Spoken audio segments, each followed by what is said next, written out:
Out of bite. He brings home the pitch, and Gary, a fly ball left field. This is deep. Benintendi back. High baseball. The Kraken strikes. The Brewers take on the Diamondbacks tonight at American Family Field. Our Brewers Radio Network game day coverage starts at 6:05. We are the home of the Brewers. 620 WTMJ, Milwaukee.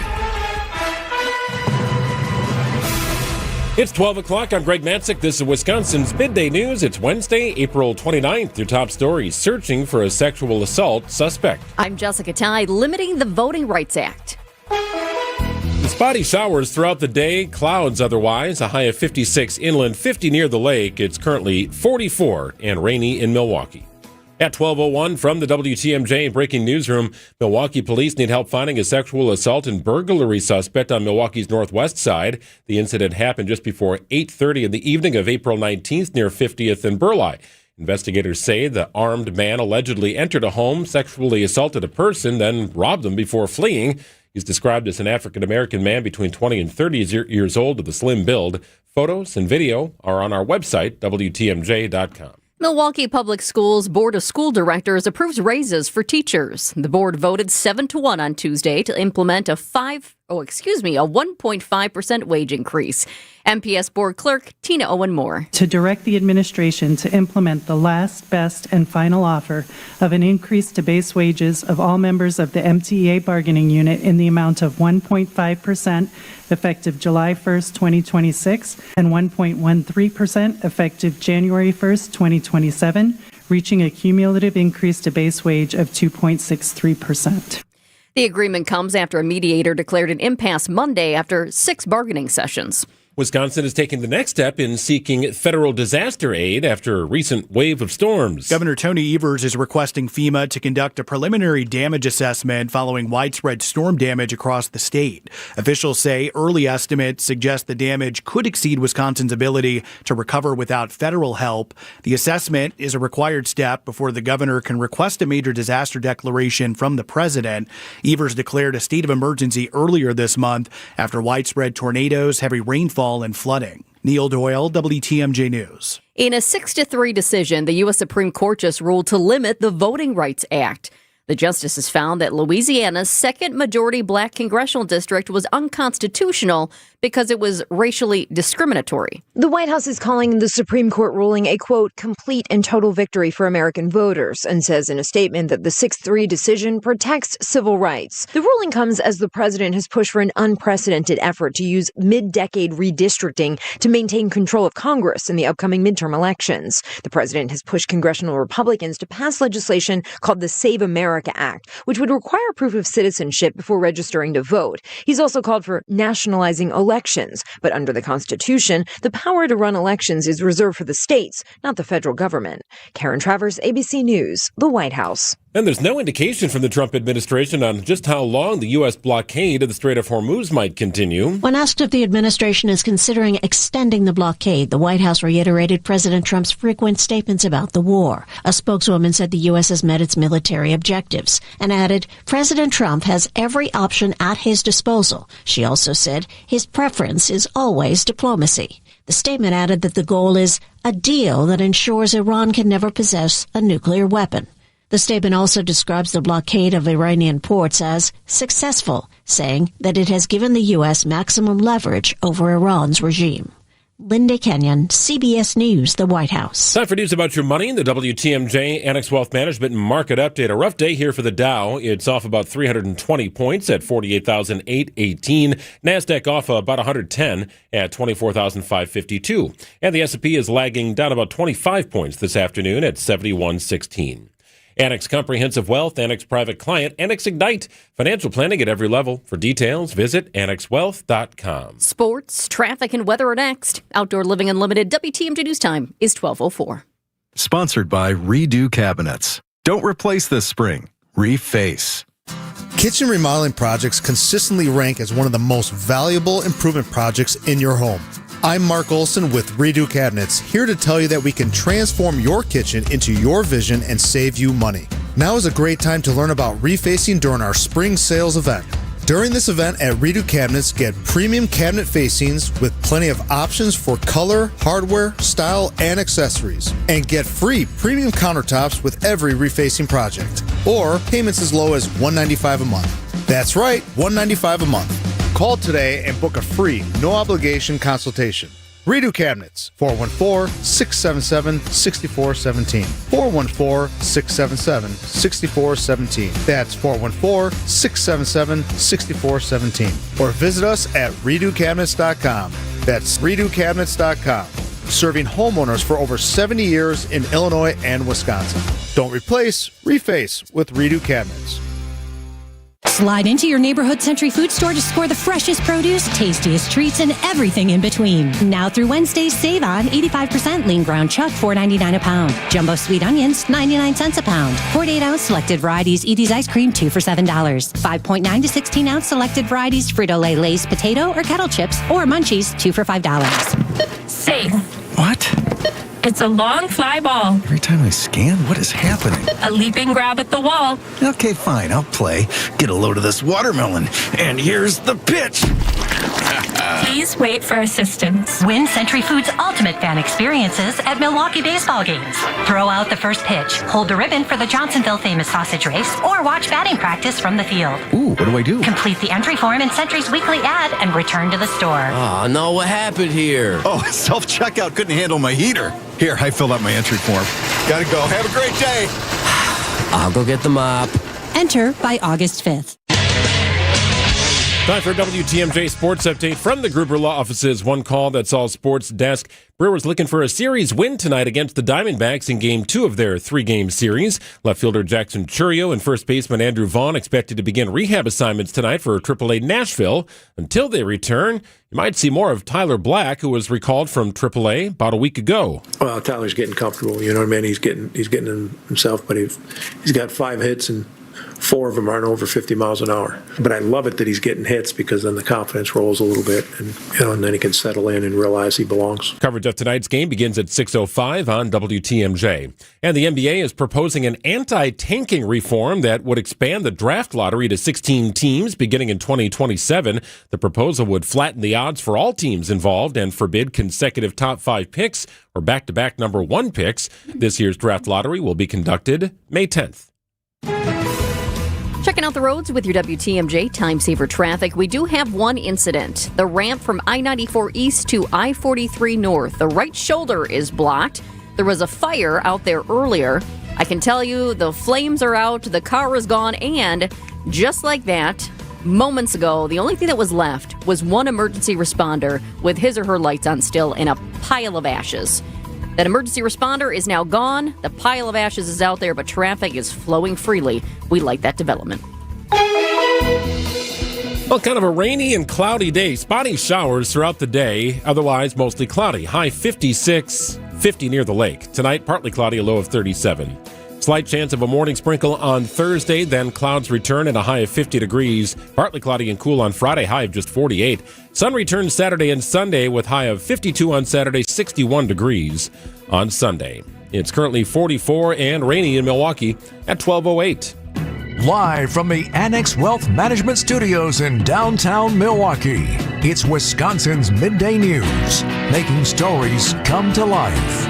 Now, here are your hosts, Greg Matzik and Jessica Ty. Well, here we go. Wednesday edition of Wisconsin's Midday News. Greg and Jessica with you. Jessica remembered her tea today. That's a win. Greg, are you telling my secrets? Yeah. Are you spilling my secrets, not spilling the tea? No, you would be spilling the tea too, right? Well, that was unfortunate yesterday. You came in and said, I left my tea at home. It's like, well, go back and get it. You've got time to go back and get it. I mean, you didn't. I could have. And I knew it. I knew it before I even got in the car that I forgot the tea upstairs, and I knew that the tea bag was still sitting there seeping, and it was going to be extra, extra strong by the time I got home.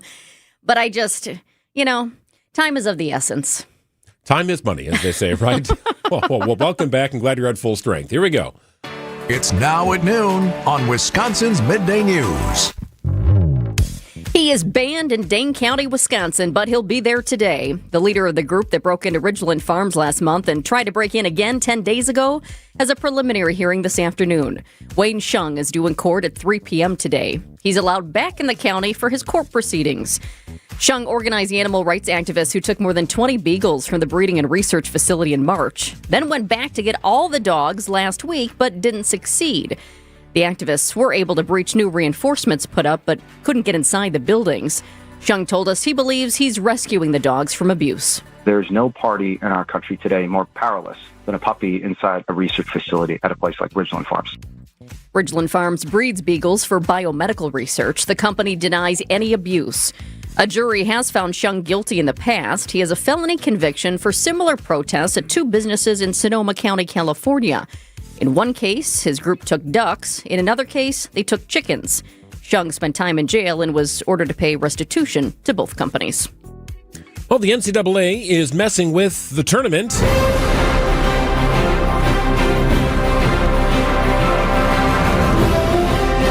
From 68 teams to 76, the NCAA is moving toward a significant expansion of both the men's and women's Division I tournaments as early as 2027.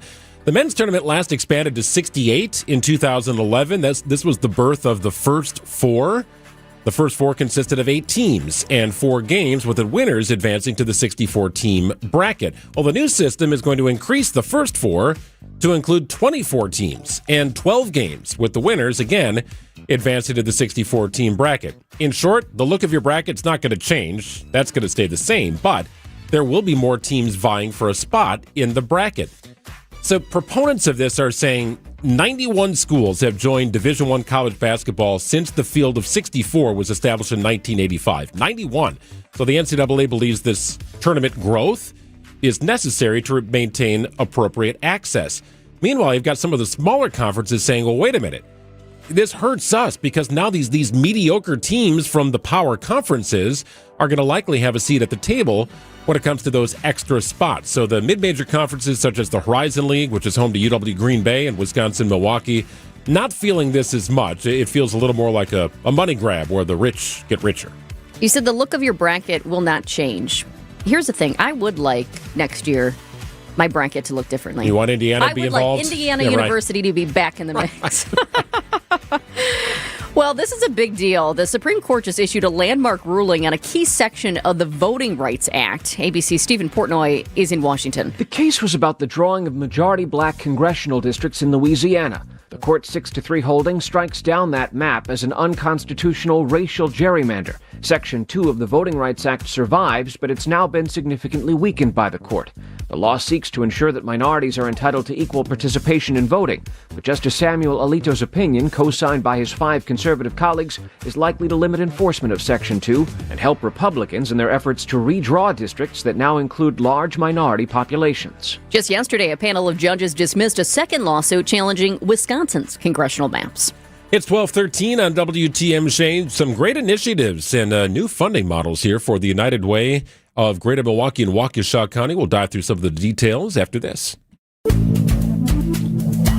Good Karma Brands is proud to be an equal opportunity employer, providing equal employment, development, and advancement opportunities to all teammates and applicants.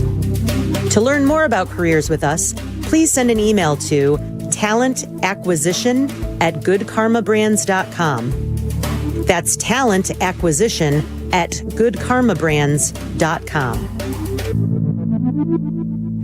For 70 years, Geis has been the trusted garage authority in the state of Wisconsin. Greg Matzik here. If you got a busted garage door, don't let it get you down. Call my friends at Geis today. They've got incredible inventory and wonderful brands, top-notch. CHI and LiftMaster, doors for every budget, and openers. They'll even build custom designs to meet your exact needs. That is full-on service from Geis. For swift and reliable garage repair solutions, trust the experts and visit geisdoors.com. You can also stop by the showroom. It's in Brookfield. It's right off Barker Road. I've been there. Great people, incredible inventory. That custom design center is really cool. It's different. It's Geis. Don't think twice. Call Geis and visit geisdoors.com. You can search for the biggest bat selection, but I'm here to save you time because the best baseball and softball bat selection in the Midwest is right here at Burkhardt Sporting Goods. We stock just about every bat on the market from all the top manufacturers like Easton, DeMarini, Louisville Slugger, Marucci, and more, and sell them all at the guaranteed lowest prices. So get in here and try a few out in our indoor batting cages. There's no need to look any further because when it comes to bats, if you want it, we got it at Burkhardt Sporting Goods. You can't beat Burkhardt. When you run a team, you want great uniforms, and you know selling spirit wear is vital. That's why Burkhardt Sporting Goods will create a free custom website for you to sell your families and players the coolest spirit wear from Nike and Under Armour, as well as the basics, while helping you fundraise at the same time. We take the hassle out of coordinating your team's apparel and make shopping and buying easy. So when you need awesome spirit wear and uniforms for your organization, you can't beat Burkhardt. You can't beat Burkhardt.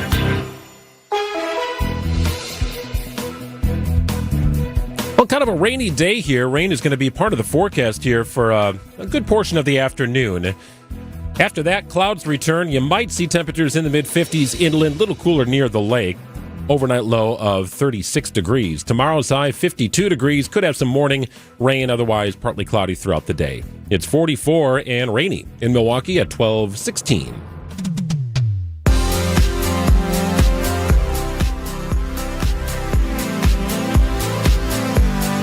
Well, the United Way in Wisconsin, specifically Milwaukee and Waukesha County, has an array of events throughout the course of the year, but spring is here and things really ratchet up as we get to some of the warmer months, never mind the 44 and rain today. They've also implemented a new funding model to make things a little easier and make sure that your donations count in more ways than ever. Walking us through the process here is Amy Lindner, President and CEO of the United Way of Greater Milwaukee and Waukesha County. Thanks for joining us here. My pleasure. So a new funding model was adopted recently. What were the reasons for those changes, and how does it make things a little bit easier for people to donate? We were listening to our community. We were listening to our donors. And what we were hearing was there's no shortage of good work happening throughout our community. But what there was a shortage of is easy ways for organizations to work together, that we could help nonprofits collaborate, to work more closely, fewer silos, more collaboration, so we can all make more progress on big issues across our community. How do you measure impact instead of just, say, rewarding the big groups or the groups that you know are doing well?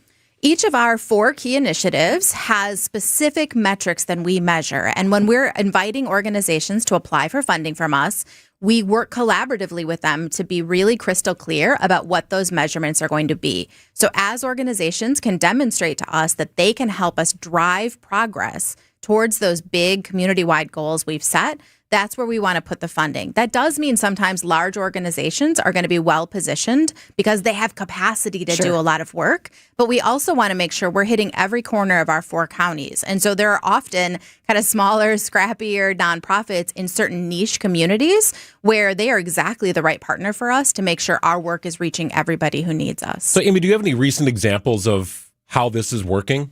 Yeah, a terrific recent example is our work around family homelessness. So back in 2019, we set a goal to end family homelessness across our 4-county footprint. Since 2019, family homelessness is up 45% in this country. And right now in Milwaukee, we are the only city of our size where it's actually down. We are down 7% over that same time period. That's not an accident. That is organizations, government, donors all coming together and working better together. You mentioned some of those big groups you work with and some of the smaller, scrappier ones too. What are some of those organizations and how are you working to make an impact in our community? Yeah, terrific question. Because this model is brand new for us, we actually haven't selected our new fundees. But historically, and it is absolutely our plan to do this going forward, everybody we fund, everybody our donors are helping us support is on our website. So if you go to our website and look today, what you will see is from last year's model, what are those fundees that are still getting revenue from us, still getting money for investments from us through this June.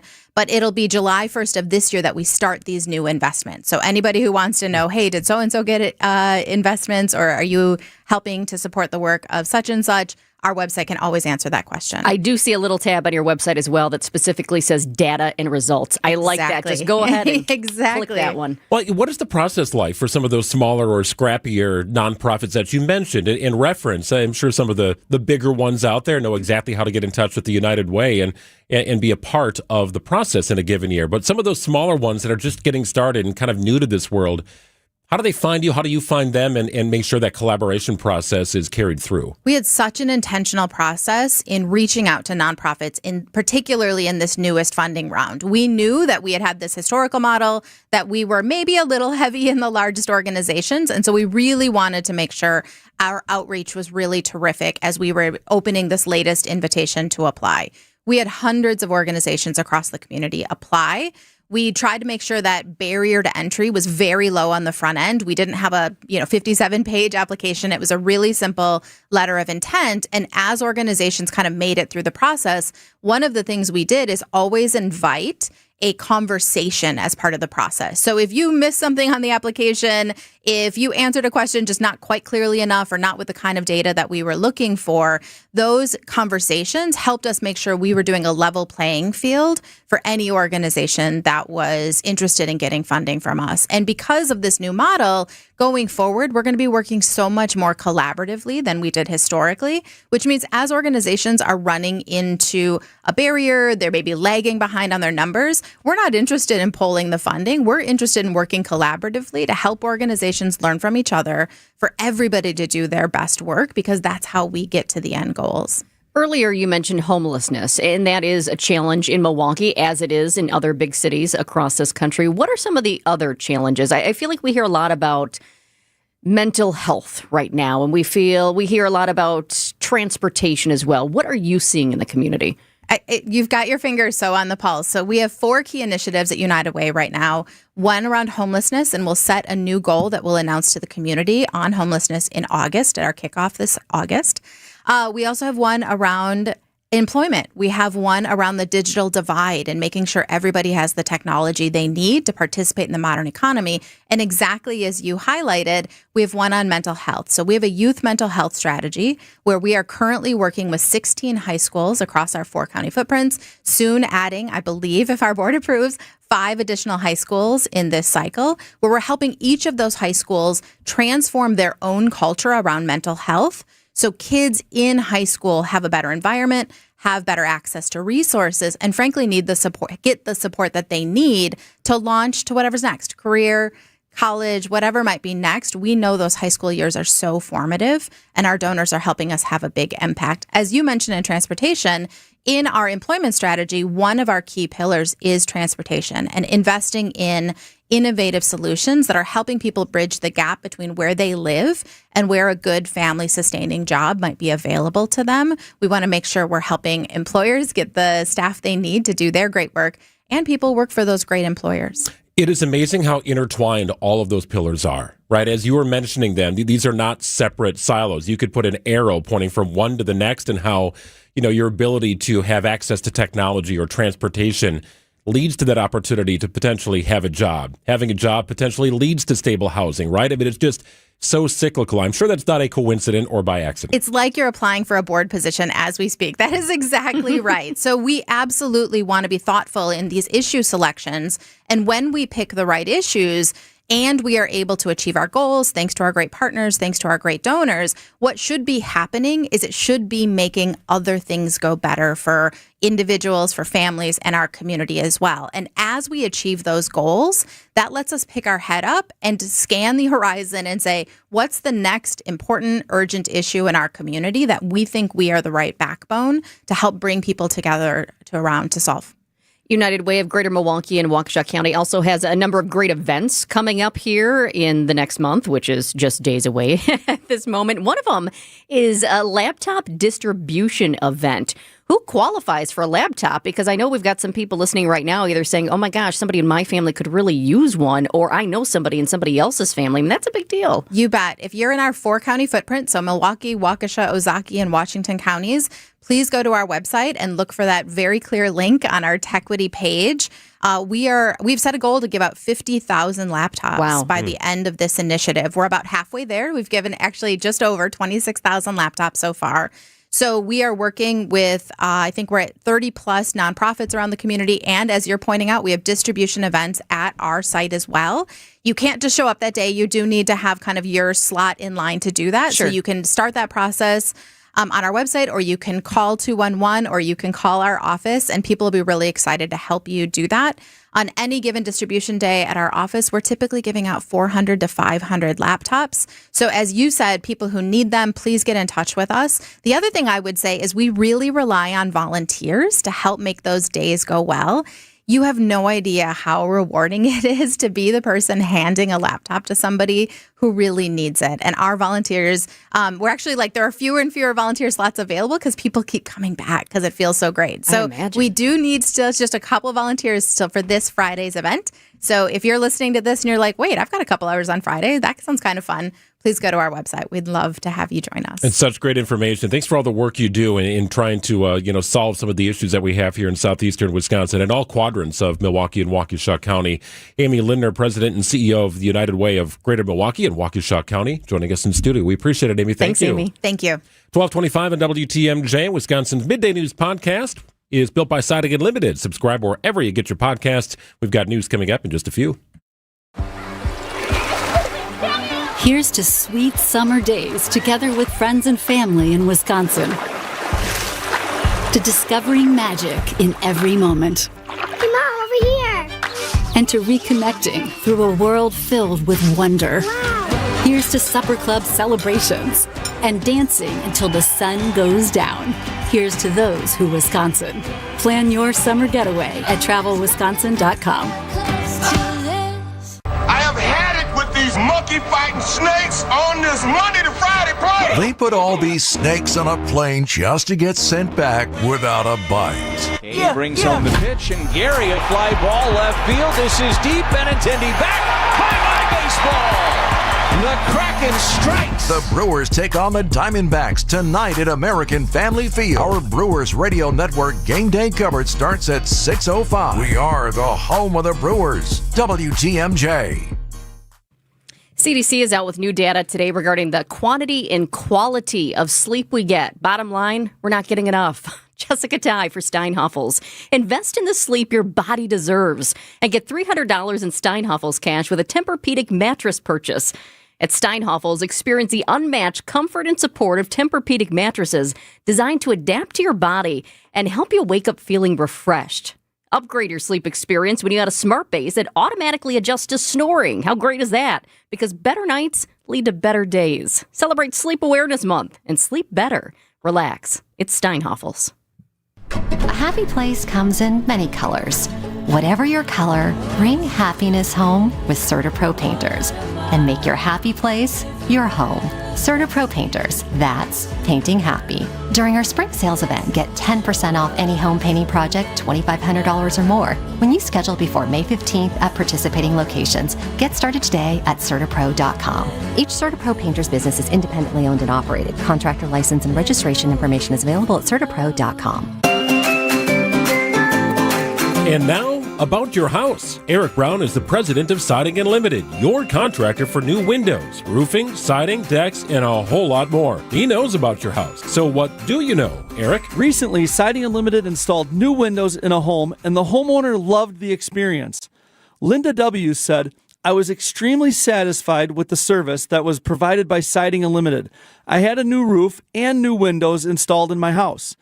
Linda loved that she chose the right company for peace of mind. She also loved the colors. Larry, another Siding Unlimited customer, was thrilled with the experience. Larry's home looks brand new. Go to our Siding Unlimited Instagram page and see our pinned message to listen to Larry's testimonial, but also see his house. Again, Siding Unlimited, knocking it out of the park. Looking for new windows, siding, roofing, and doors? Visit the 5-time Pella Platinum Premier National Window Contractor of the Year winner at sidingunlimited.com. Definitely listen to Larry on Instagram at Siding Unlimited LLC. Eric and his crews at Siding Unlimited are your go-to contractor here for roofing and also replacement windows, decks, and of course siding. They've done it all at the Matzik households over the years. It started with windows, transforming our 1953 Milwaukee home into something beautiful. And then, on our new house, brand new LP SmartSide siding. Built 8 years ago, our house still looks brand new. Make sure to connect with Eric about patio projects as well. They've expanded our outdoor living space to an area fit with a beautiful cedar pergola, paver patio, gas fire pit, and more. The best in lighting? I can control it from my phone. All there at Siding Unlimited. Truly siding and a whole lot more. Take the next step and check them out at sidingunlimited.com. Siding Unlimited. Truly siding and a whole lot more. Spring into better vision at Shopko Optical. Vince Vitrano here. All starts with a comprehensive eye exam from a skilled optometrist. Takes a look at your eye health and overall well-being. Need glasses, contacts, maybe both? At Shopko Optical, get expert care and the perfect eyewear for your lifestyle, all in one convenient visit. Locations throughout southeast Wisconsin. I go to the one at Hales Corners. Call Shopko Optical or visit shopko.com to schedule your exam. Shopko Optical, partners in your eye care. It's 12:30. I'm Greg Matzik. This is Wisconsin's Midday News. Your top story, releasing body cam footage after an officer-involved shooting. I'm Jessica Ty. Milwaukee leaders get pushback after the flooding. 44 and rainy in Milwaukee. ABC News, I'm Michelle Franzen. Former FBI Director James Comey self-surrendering to law enforcement at the courthouse in Virginia today. Comey did not enter a plea, but appeared for an initial appearance. That after the Justice Department announced a grand jury charged him with 2 counts, including threatening the president related to an Instagram post last year.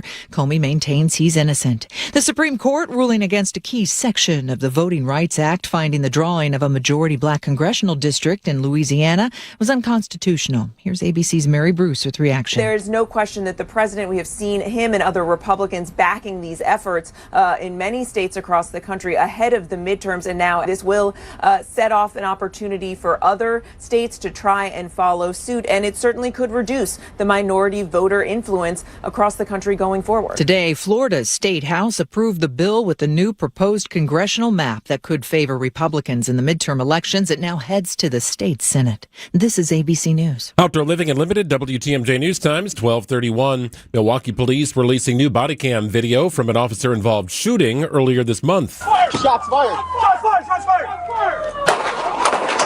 The incident began April 13th when officers were searching for a vehicle tied to a homicide. MPD says the suspect led officers on a chase before crashing near 35th and National.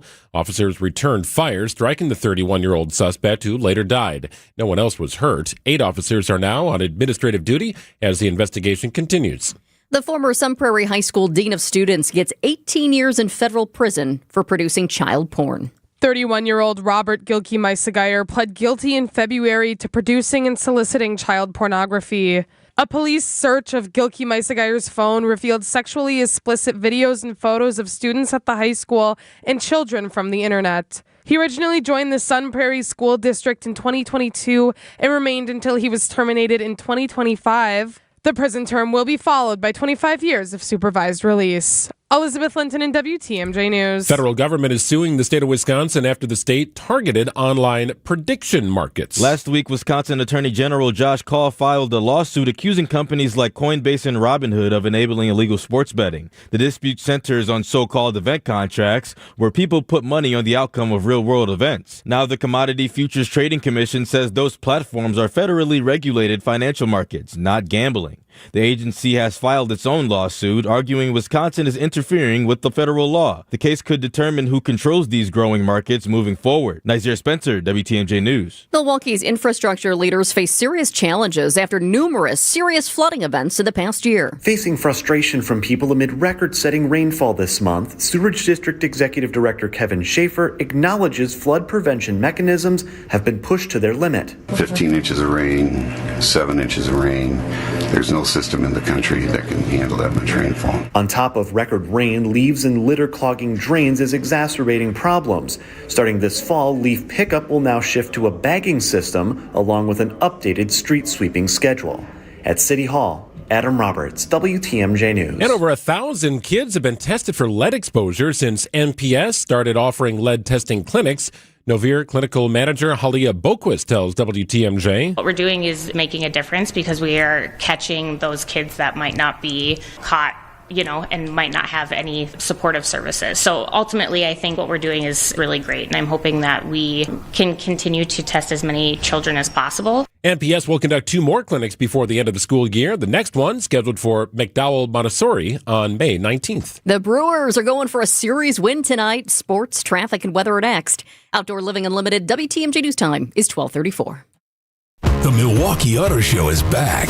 Bolder and better. At its new location, you'll see the newest everyday favorites. Sleek luxury cars, rugged trucks, and fuel-efficient hybrids for more than 25 brands. Plus, test drive several new models right at the show. Bring the family, invite your friends. There's fun for all ages. Kids 12 and under are free. The Milwaukee Auto Show, the 14th through the 17th at Wisconsin State Fair Park Expo Center with discounted parking. Tickets at autoshowmilwaukee.com. WTMJ's Julia Fellow here. You know I'm obsessed with all things royal, so we're rolling out the red carpet to personally invite you on the British Crown experience with Fox World Travel and Insight Vacations. We're talking about the changing of the guard, the crown jewels, high tea, Stonehenge, Oxford, the full royal treatment. This isn't just a tour, it's history you can feel. I hope you join me. Visit foxworldtravel.com or 866-GO-FOX-GO, 866-GO-FOX-GO. Welcome back to Ask Hasselus. Give me an extra large deep dish pepperoni. Hasselus doesn't sell pizza. We sell mattresses for way less. Do I need a coupon? No, sir. Others sell a Beauty Sleep by Beauty Rest Queen Elm Cove A mattress for $1,459. But Hasselus has it for just $794. Running any specials? Through Monday, save an additional $248 on a new Beauty Rest or Sealy Posturepedic just for shopping local. Do you deliver? Free next day delivery. I'm really hungry. Hasselus.com. Time for a WTMJ Sports Update from the Gruber Law Office's One Call That's All Sports Desk. Brewers go for a series win tonight against the Diamondbacks in Game 2. Left fielder Jackson Churio and first baseman Andrew Vaughn expected to begin rehab assignments tonight for AAA Nashville.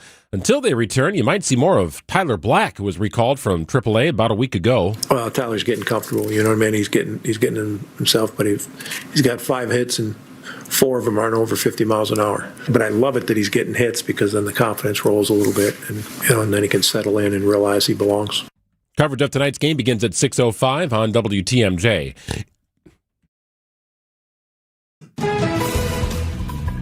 You okay, Greg? I don't know what just happened to me. You got a little frog. Well, I was going to tell you about the NBA's anti-tanking reform that's going to flatten the lottery odds, and as I was doing that, something decided it was coming up. Started choking in my throat. I had to whip around real quick, make sure you're okay. You're okay. Coloring looks good. I did not pass out. I'm still sitting down. Okay, carry on, cheerio. Let's check out the roads right now with your WTMJ Time Saver traffic. We do have a brand new crash. This one just popped up minutes ago. 4394 north, very close to 4143 east. Left shoulder is blocked due to a crash. I'm going to pull up the cameras for you real quickly here and see just how bad it is. Emergency responders are already at the scene. Looks like a semi is involved, and that is in a construction zone. It's also right there at the Plainfield curve.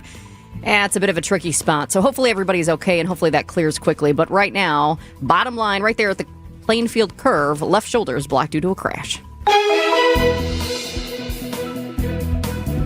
Well, kind of cloudy, kind of rainy for the rest of the day here. 44 degrees right now. Supposed to get up to the mid-50s inland, 50 near the lake. Rain's going to have to move up before we see those temperatures go up. Could see some sprinkles on Thursday morning and then a high of 52 under partly cloudy skies. 44 and rainy in Milwaukee at 12:38. Baby.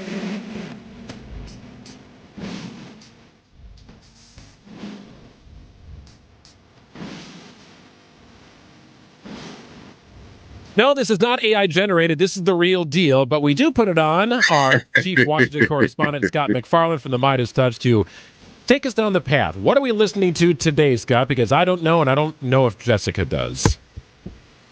That is a group called After 7. They are still together to this day. I've got tickets to see them in July. Wow. In You're kidding. And that's a remake, a medley called Baby I'm For Real and Natural High. 2 different songs jammed together from 1992. Wow, so incredible. I'm curious, for a group like that, that's from back in the day, but that's still together and holding a concert, how much are the ticket prices for a concert like that? And I also think about that because today, Ticketmaster has that for, I think it's like more than 4,000 concerts across the country. It's that all-in deal for like $30. Yeah, I'm the cheapest person you know, both of you. Okay. I'm the cheapest person you both know. So I don't go above $100 for a ticket for nothing. So this one is at the mean cost of $95. Oh, wow. Are all the original members, are they all still together? Yeah, they are. And Jess, you'll appreciate this. That is Babyface's brother's band. Oh. So see how he did that? Babyface's bro. Yeah. See? Well, good stuff. I'll give you 15 minutes on After 7 if you're up for it. No doubt. I wish we could. Well, we were kind of lighthearted about it last week, Scott, talking about the White House Correspondents' Dinner, and no making light of the events that happened at the actual dinner over the weekend. Are you trying to get the feeling of general feeling among correspondents you've spoken to about their time there, what they experienced? We did talk to ABC's Stephen Portnoy a little bit earlier in the week, and he was quite literally under a table. And I imagine many reflect that same sentiment. What is the feeling now, a few days removed from that event? I begrudge no one for whatever they're feeling. There's a range of emotions when you go through a scare like that. I was in Butler, Pennsylvania. We saw the carnage. We saw the blood. We saw the death. And it took me several weeks to bounce back from that. And similar for everybody else in that crowd on those risers, the Trump supporters, it was a tough beat to see that and to know somebody died in front of you. This was a scare, a hell of a scare for people, because you don't know what's coming next. And there's high value targets in the room. You hear gunshots, you hear screaming, you see the president rushed away. It's a tough beat to see that and experience that. I know a number of people who don't go to that event because they believed it to be a soft target. They didn't like the infrastructure. They didn't like the setup. They didn't like the concept of being vulnerable. So some people who don't go skip it for that reason. I can't imagine they put this thing back on again, even though they want to do it in the next month. I don't know how they do it in that configuration, in that place. They got to overhaul all of this stuff, Greg. So when you say some people don't go because they considered it a soft target, why exactly is that? Is it solely because of the security and what they had seen in the past and how it's done? Is it also because of, we saw a number of high-profile people there. It wasn't just the president and the VP. Why did they consider it a soft target? Pardon the hindsight here, but it's preposterous to think you can secure this place. It's a hotel with hundreds of guests who have a room for the night. They can check in long before the Secret Service sets up their metal detectors and sets up their apparatus, long before the bike rack barriers come up outside the facility, IDs are checked, long before police are there en masse. And that was exactly the vulnerability that was exploited Saturday. I've noticed in the past all the looky-loos and rubberneckers who are in the lobby of the hotel, the people staying there, they want to check out the scene. They want to check out this parade of powerful people. And it always felt like a vulnerability that it's a hotel where people can come and stay and can get in there before the security arrives at that level. What's more, it's a hotel ballroom. It's not inside a dome of security. There are 3,000 people there. It's a claustrophobic thing. Think of a nightclub you can't get to the bar in. That's what that room is like when it's totally full. And so if there's an emergency, can you get out? Can you get in? Can police find you? Hiding beneath tables was the only thing to do. There was nowhere else to go. I did find it interesting that there was not more security solely because I was taking from an experience that I had years ago when I was doing news in the Quad Cities, and I lived in an apartment that was on top of a hotel. It was a historic hotel that many presidents had stayed at in the past. Somebody came through, they redid the whole thing, and it was a hotel for the most part, but the top two floors had apartments. And so I lived there, and I lived there when we had a presidential visit. And I know that Secret Service had looked up my name and everybody else who lived there without a doubt. And there was strict security. And in order to come into the hotel, you had to go through security. So I was surprised. But I guess that would be different then because he was staying the night. We don't have this confirmed because the Secret Service is not going to tell us this. But I would bet a lot of money, Jess, they checked the names of everybody staying at the hotel that night against a criminal background check or whether they're a risk or a red flag. The man who's charged, Cole Tomas Allen, has no criminal record, like nothing. They didn't even mention a parking ticket. He has no red flags that have popped because they haven't been mentioned in the charging document or the court filings. If he had a past, we'd know about it because they're trying to order him jailed until trial. What's more, he's a professional, a master's degree, teacher. He's not going to pop when they're doing a search. So maybe they are cross-checking who's in the building, but that's not a silver bullet. Scott, it's brought back to discussion here the construction of the White House ballroom, which we initially thought was going to be entirely privately funded, but now you have some Republican senators pushing for public taxpayer funding for this space in light of events that have happened here over the weekend. If it was going to be privately funded, is there really a need for this? Even Trump's fellow Republicans are saying just that. This should be privately funded. There should be donations, contributions. We shouldn't need taxpayer money. But they're still flirting with that idea openly. Some members of Congress are saying if we have to, we have to. We've got to secure the president. I'm not going to dig into all the reporting we've done on this ballroom. It's being litigated. There are concerns that Congress has been circumvented in the project unlawfully. So that's going to go through the courts. What I can tell you for certain, you can't have the White House Correspondents' Dinner in a ballroom at the White House. First of all, ballroom won't be nearly big enough. You can't seat 3,000 people beneath the White House East Wing, even the way this is being composed. But more importantly, the White House Correspondents' Dinner is an independent private event. It's not a government function. If it was a government function, it kind of defeats the whole purpose of celebrating the First Amendment and championing independence of journalists. So you can't have it for that reason. What's more, you can't just put the president inside a bunker all the time, nor would the president want that. And I think if you even flirt, Greg and Jess, with the idea of taxpayer money for this thing, if you even talk about it, it may look like a misappropriation of priorities. When we're all dealing with costs, when we're all dealing with crises here, to put all the money into a ballroom is a bad political look. And you can't just, it helps the president, but who's going to help us from gun violence? Do we all get ballrooms? Does every elementary school get a ballroom? Does every church get a ballroom? How about our houses? Yeah, you can't live life in a bulletproof bubble, even though some might like to do that. Another big story this week, Scott, former FBI Director James Comey indicted on federal charges for an Instagram post showing seashells. The seashells spelled out 8647.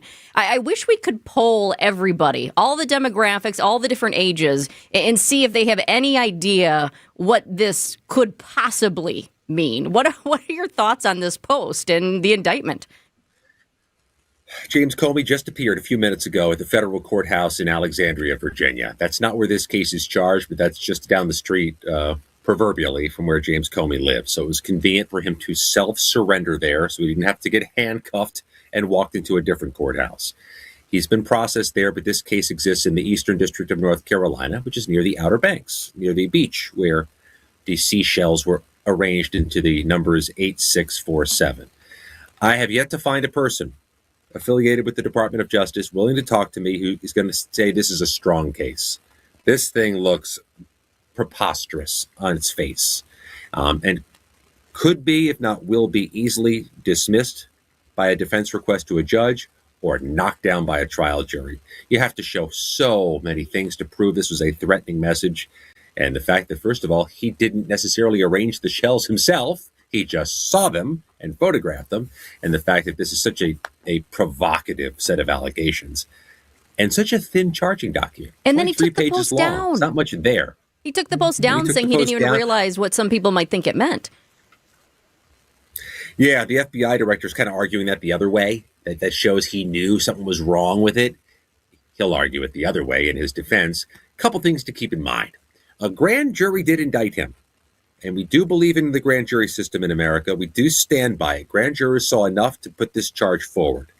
Grand juries are a whole lot different than trial juries, though. You only need to get some grand jurors to sign off on something. You need unanimous opinions from trial juries. There's no defense behind closed doors when a grand jury is convened, just the prosecution, just the evidence they've curated. There'll clearly be a defense in the criminal case. And what's more, the threshold for handing this thing up is much higher at trial. I can't find anybody who's betting on a conviction here.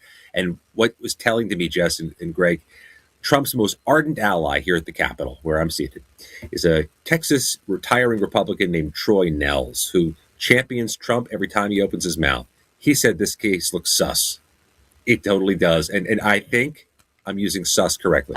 Yeah, you did. Yeah, no, it you made nailed me it. laugh. Yeah, you didn't rush it at all. You It was did. good. Yeah, very I was clean. surprised, a little surprised. Very, very clean. Scott McFarlane is best in the business, covering all manner of things at or near the White House and around Washington, D.C. For the Midas Touch, we always appreciate checking in, Scott. Great information. Do we have to do the outro? Do we have to do the outro? Yeah. Wait, hey, did you play this for your family, by the way? Gina, did you send it to Did them, you the tell full your version? family? I gotta wait for the mood to be right. Yeah. Because they're kind of sick of Dad's jokes already. So they think I'm corny. So that's not the best thing to lean on right now. But time is coming. Make it your ringtone. Do something kind of fun, right? Just sort of plant it. See if they catch on. Great We stuff, still Scott. need to make some tweaks to that. We do. It was Thanks, a good Scott. first stab. Take care, Scott. Talk to you next week. 12:50. We'll call it here on WTMJ. Yeah. It's WTMJ's Julia Fellow for Sweet Talks Medical Spa in Menominee Falls. If you're looking for expert care without that cold clinical vibe, Sweet Talks is where beauty, wellness, and self-confidence comes together in such a fun, welcoming space. Sweet Talks offers injectables, advanced skin treatments, even wellness services like weight loss or hormone optimization. Sweet Talks provides a comprehensive consultation designed just for you. Learn more at sweettalks.com.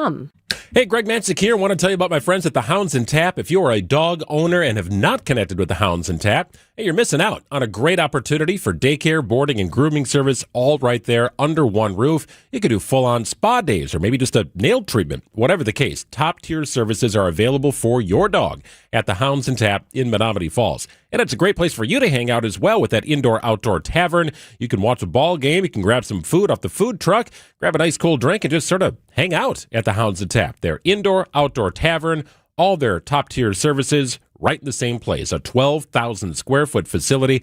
It is state-of-the-art. It is built for dogs. That is the design of the Hounds and Tap. The wonderful people. They understand dogs, all manner of breeds. They know how to make sure the situation is safe. Check out all their Facebook posts of the happy pups going through boarding and daycare services on their Facebook page, or connect with the Hounds and Tap online at thehoundsandtap.com. From large manufacturer to local pizza shop and every business in between, Summit Credit Union helps your vision take shape with loan programs, great rates, and strategic solutions. Whatever you're building, you've got this, and Summit Credit Union's got you. And now about your house. It's where you live, but do you also live in your yard? My friends at Outdoor Living Unlimited help people extend their home, living beyond the wall. Your imagination may be somewhat limited, so let's call on Eric Brown, president of Outdoor Living Unlimited, to expand upon it. I'm confident that 90% of the listeners can look outside their home and dream of a better, nicer, way more outstanding backyard. If you're one of the many, you'll need to call Outdoor Living Unlimited. Outdoor Living Unlimited's expert team can design a beautiful, functional, usable backyard space. Then our team can build it. You dream it, we build it. New deck, outdoor kitchen, pavers, retaining walls, screen room.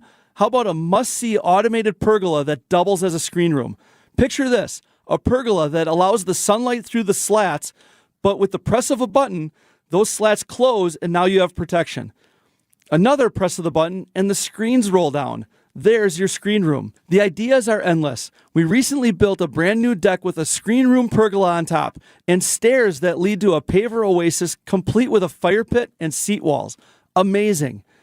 New deck, outdoor kitchen, screen room, automated pergola. Let Outdoor Living Unlimited design and build the amazing backyard. Find us at OutdoorLivingUnlimited.com. See all the cool things that Outdoor Living Unlimited can do for your yard on their Instagram page, or visit their unique outside-in showroom in Waukesha.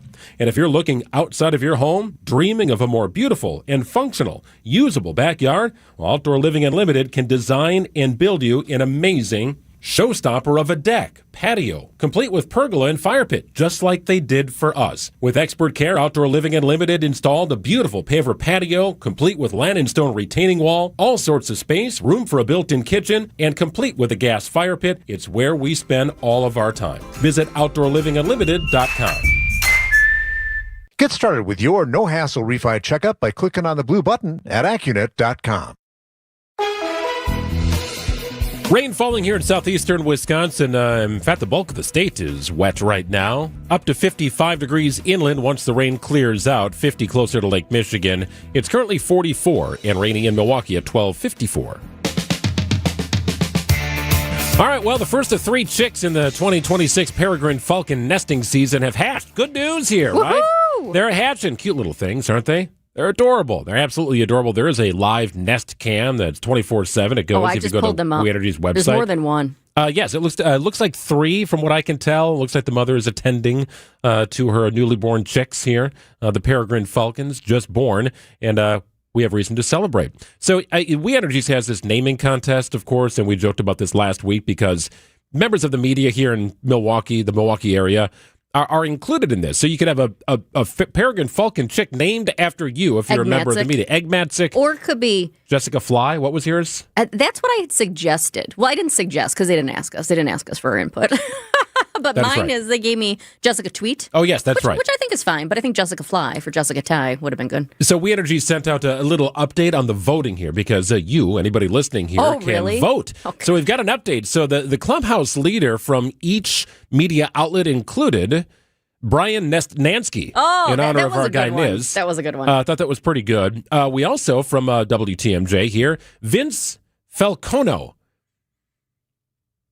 A little stretch on Vetrano's last name, but nonetheless, Vinny is our leader. He's got the most votes from WTMJ. Love Vince was going for, though, with the names. I thought Scafidi had one of the better ones. Steve and I thought Scatwidi. Julia did, too. Julia Feathers, I thought that was a good one. Steve Scatwidi. I thought that was clever.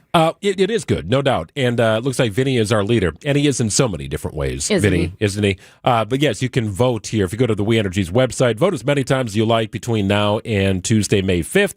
And we could all be so lucky to have a peregrine falcon chick named after us. It is so fun to watch these web cameras, though, too, because I'm checking them out right now. I'm looking at the one in Oak Creek, the Valley Power Plant in Milwaukee, and also the one in Port Washington. And one of the falcons, one of the birds looks like it's taking a nap. The other one's looking around, maybe just had a little bit of breakfast. And at Port Washington, it looks like they're securing the egg, like making sure it stays safe. Okay. It is fun to watch. A lot of work. Well, congratulations to all the peregrine falcon chicks. And as what pertains to the contest here, it's just an honor to be nominated.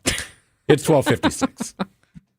The new Russell apartment sofa is Penny Mustard's greatest optical illusion. How so? The Russell appears to be the perfect pint-sized sofa to fit any small living space. Yeah? But behold, the 3 of us can comfortably sit together without feeling cramped. No way. Try it. Okay. See? Wow, you're right. Seeing is believing. You know this is radio, right? Just squint your ears, you'll see it. The new Russell apartment sofa, starting at $20.81 at Penny Mustard. Showrooms in Milwaukee and Chicago. PennyMustard.com.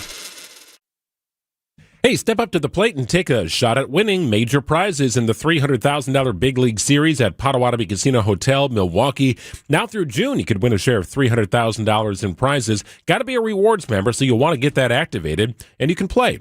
All monthly promo entries count toward the grand finale drawing on June 26. Triple the entries during Brewers home games. Score one of 3 all-new Toyota vehicles. Only at Potawatomi. More info online. Must be 21 years or older and a rewards member to play. Wet basements and foundation problems? For over 20 years, Accurate has been the Fix-It Show's trusted experts in foundation repair and waterproofing. Whether it's cracked walls, drain tile issues, or water in your basement, they've got you covered.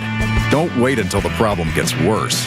Call Accurate Basement Repair today at 414-744-6900 or visit AccurateBasementRepair.com. They're not just good, they're accurate. This is WTMJ's Steve Scavini from Point Taken. It's that time of year to recognize the people who go above and beyond for our communities. If you know a first responder, dispatcher, or a healthcare provider who deserves recognition, text SALUTES to 855-616-1620. That's SALUTES, 855-616-1620. Or visit WTMJ.com, submit your nomination. But don't wait, submissions close May 8th. It's Steve Scaffidi's Salute to Service, presented by Waterstone Bank and sponsored by Mission 94. WTMJ, W277CV, and WKTI HD2 Milwaukee. From the Annex Wealth Management Studios, this is News Radio WTMJ, a Good Karma brand station. You know, you might think that just because your home's windows are leaking air, foggy, or even broken or cracked, that you need to replace your entire window. But I'm here to tell you that just isn't the case. I mean, if the framework of the window is intact and all that needs to be repaired is the glass, then a quick phone call over to Les's Glass can get you a verbal quote. Or we can send an estimator out to your home to show you just how much money we can save you versus replacing your entire window. We remove the old glass, install new glass, and voila! You virtually have a brand new window at a fraction of the cost of full window replacement, along with a full 10-year warranty against seal failure too. So give us a call, because I think we can save you a few bucks. This is Stacy Sinks with Les's Glass Service. If it's a new glass shower door, fogged or broken insulated glass replacement, or affordable glass and mirror home decor that you've been looking for, you just can't pass on Les's Glass. Les's Glass Service, serving all of southeastern Wisconsin. Find us at lesglassservice.com. Why'd I go to the doctor? Working on the farm, my heart kept skipping a beat. I didn't think much of it, but my daughters made me get checked out. Turns out I have atrial fibrillation, which increases the risk of stroke about 5 times. Symptoms like irregular heartbeat, heart racing, chest pain, shortness of breath, fatigue, or lightheadedness can come and go. But if it's AFib, the risk of stroke remains. If you have symptoms, contact a doctor. I'm so glad I did. Visit notimetowait.com. Sponsored by Bristol-Myers Squibb and Pfizer. Thinking about starting your GLP-1 journey? Go to orderlymeds.com/radio. Get access to proven GLP-1 medications, licensed providers, and a plan built for real life. All online. No guesswork, no wasted time. Just real people, real answers, real momentum, and support that actually lasts. Join thousands already seeing results. Start now at orderlymeds.com/radio. orderlymeds.com/radio. Individual results may vary, not medical advice. Eligibility required. See site for details. I have had it with these monkey-fighting snakes on this Monday to Friday plane. They put all these snakes on a plane just to get sent back without a bite. He brings home the pitch, and Gary, a fly ball left field. This is deep, Benintendi back. High baseball. The Kraken strikes. The Brewers take on the Diamondbacks tonight at American Family Field. Our Brewers Radio Network game day coverage starts at 6:05. We are the home of the Brewers. 620 WTMJ Milwaukee. It's 101. I'm Greg Matzik. This is Wisconsin's Midday News for Wednesday, April 29th. Your top story, arrested after exchanging gunfire at Woodman's. I'm Jessica Ty. Raises set for MPS teachers. Spotty showers throughout the day, then mostly cloudy, high 56 inland, 50 near the lake, overnight low 37. It's 44 and rainy in Milwaukee. At 101 from the WTMJ breaking newsroom, one person in custody after gunfire at a Menominee Falls gas station. It happened Tuesday afternoon at the Woodman's on Highway 145. Police say 2 people got into a verbal argument that escalated into an exchange of gunfire near the gas pumps. Both suspects fled the scene. Investigators were able to track down both vehicles. One arrested. No one was hurt. A woman from Lac La Belle is accused of killing her boyfriend during an argument over dinner. 27-year-old Michaela Cloth was charged Monday with first-degree intentional homicide. According to a criminal complaint, Cloth and her boyfriend began fighting when he showed up at her apartment with food to cook at home when she wanted to go out. Cloth became angry and stabbed him in the chest, which she immediately admitted to officers on scene. He later died due to his injuries. Family has identified the victim as 25-year-old Lucas Roche. Cloth's bond is set at $2 million. Elizabeth Linton in WTMJ News. Milwaukee Public Schools employees are set to see a little pay bump, but it comes after stalled negotiations. The MPS board approving wage increases for teachers and staff represented by the Milwaukee Teachers Education Association. That includes a 1.5% raise in July, followed by another 1% in January, bringing the total increase to about 2.6% by early 2027. District leaders say the move balances supporting employees while keeping the budget on track. The decision comes after multiple bargaining sessions ended in an impasse. MPS is expected to present its full budget proposal in the coming weeks. Neil Doyle, WTMJ News. Former FBI Director James Comey appears briefly in court after a new indictment by the Justice Department. The first Trump administration indictment of Comey was dismissed. This one stems from a year-old Instagram post that the Justice Department now claims was a threat to kill the president. ABC correspondent Jonathan Carl. I've been talking to current and former federal prosecutors who are calling this the flimsiest federal indictment that they have ever seen. Even Trump's allies are privately calling it embarrassing, or as one very prominent former Trump DOJ official told me last night, depressing. I have spoken to no serious lawyers who think these charges will result in a conviction. The near universal view is that it will be thrown out before it gets to trial. Comey was indicted in North Carolina. That photo he posted on social media last year was of seashells arranged in the numbers 8647. He did not enter a plea. Defense Secretary Pete Hegseth testifying before the House Armed Services Committee about the $1.5 trillion in funding for the Pentagon budget. Lawmakers are also asking Hegseth about the current conflict with Iran. News Nation's Hannah Brandt. That $25 billion price tag that the Pentagon comptroller revealed, he says that's what the war has cost the U.S. up to this point. And this week is a significant time for this hearing to take place because it's on Friday that this conflict will hit the 60-day mark. And 60 days matters because that 60 days is the mark when the Trump administration either has to wrap up this conflict or come ask Congress for its approval. Secretary Hegseth will testify in front of the Senate Armed Services Committee tomorrow. Time for news about your money in the WTMJ Annex Wealth Management Market Update. Still a lot of red here on the board with the Dow off nearly 400 points at 48,772. NASDAQ down about 90 at 24,576. And the S&P is off about 20 points today at 7117. For sound financial advice from a fee-only fiduciary, it's Annex Wealth Management. Go to annexwealth.com and click on the Get Started button today. We're looking ahead to the Packers rookie mini camp coming up. Sports, traffic, and weather are next. Outdoor Living Unlimited, WTMJ News Time is 105. Hey, Mother's Day is almost here. You don't want to forget your mom, that's for sure. WTMJ's John Mercure here. I've got a great way for you to remember her. I recommend taking your mother and grandmother to the Mine Chef family restaurant in Hartford, the most affordable Mother's Day dining destination for over 50 years. They're going to love the Mine Shaft. The Mother's Day brunch is all you can eat and under $26. You're going to pay a lot more everywhere else. It's every dish your mom loves for breakfast, lunch, and dinner, including a delicious beef brisket and a huge homemade dessert table. Kids and grandkids under 3 eat for free. They can safely play in the world-class game room, quietly tucked away from the dining area. The Mine Shaft is very affordable and always family-friendly. Your mom can relax with a Bloody Mary, a mimosa, or a nice glass of wine. You'll not spend a lot of money on Mother's Day at the Mine Chef restaurant in downtown Hartford. It's great food. It's big value. Google, call, and reserve your Mother's Day table today for this very special family holiday. June 2022, Southeast Wisconsin. A distracted driver killed 3 people.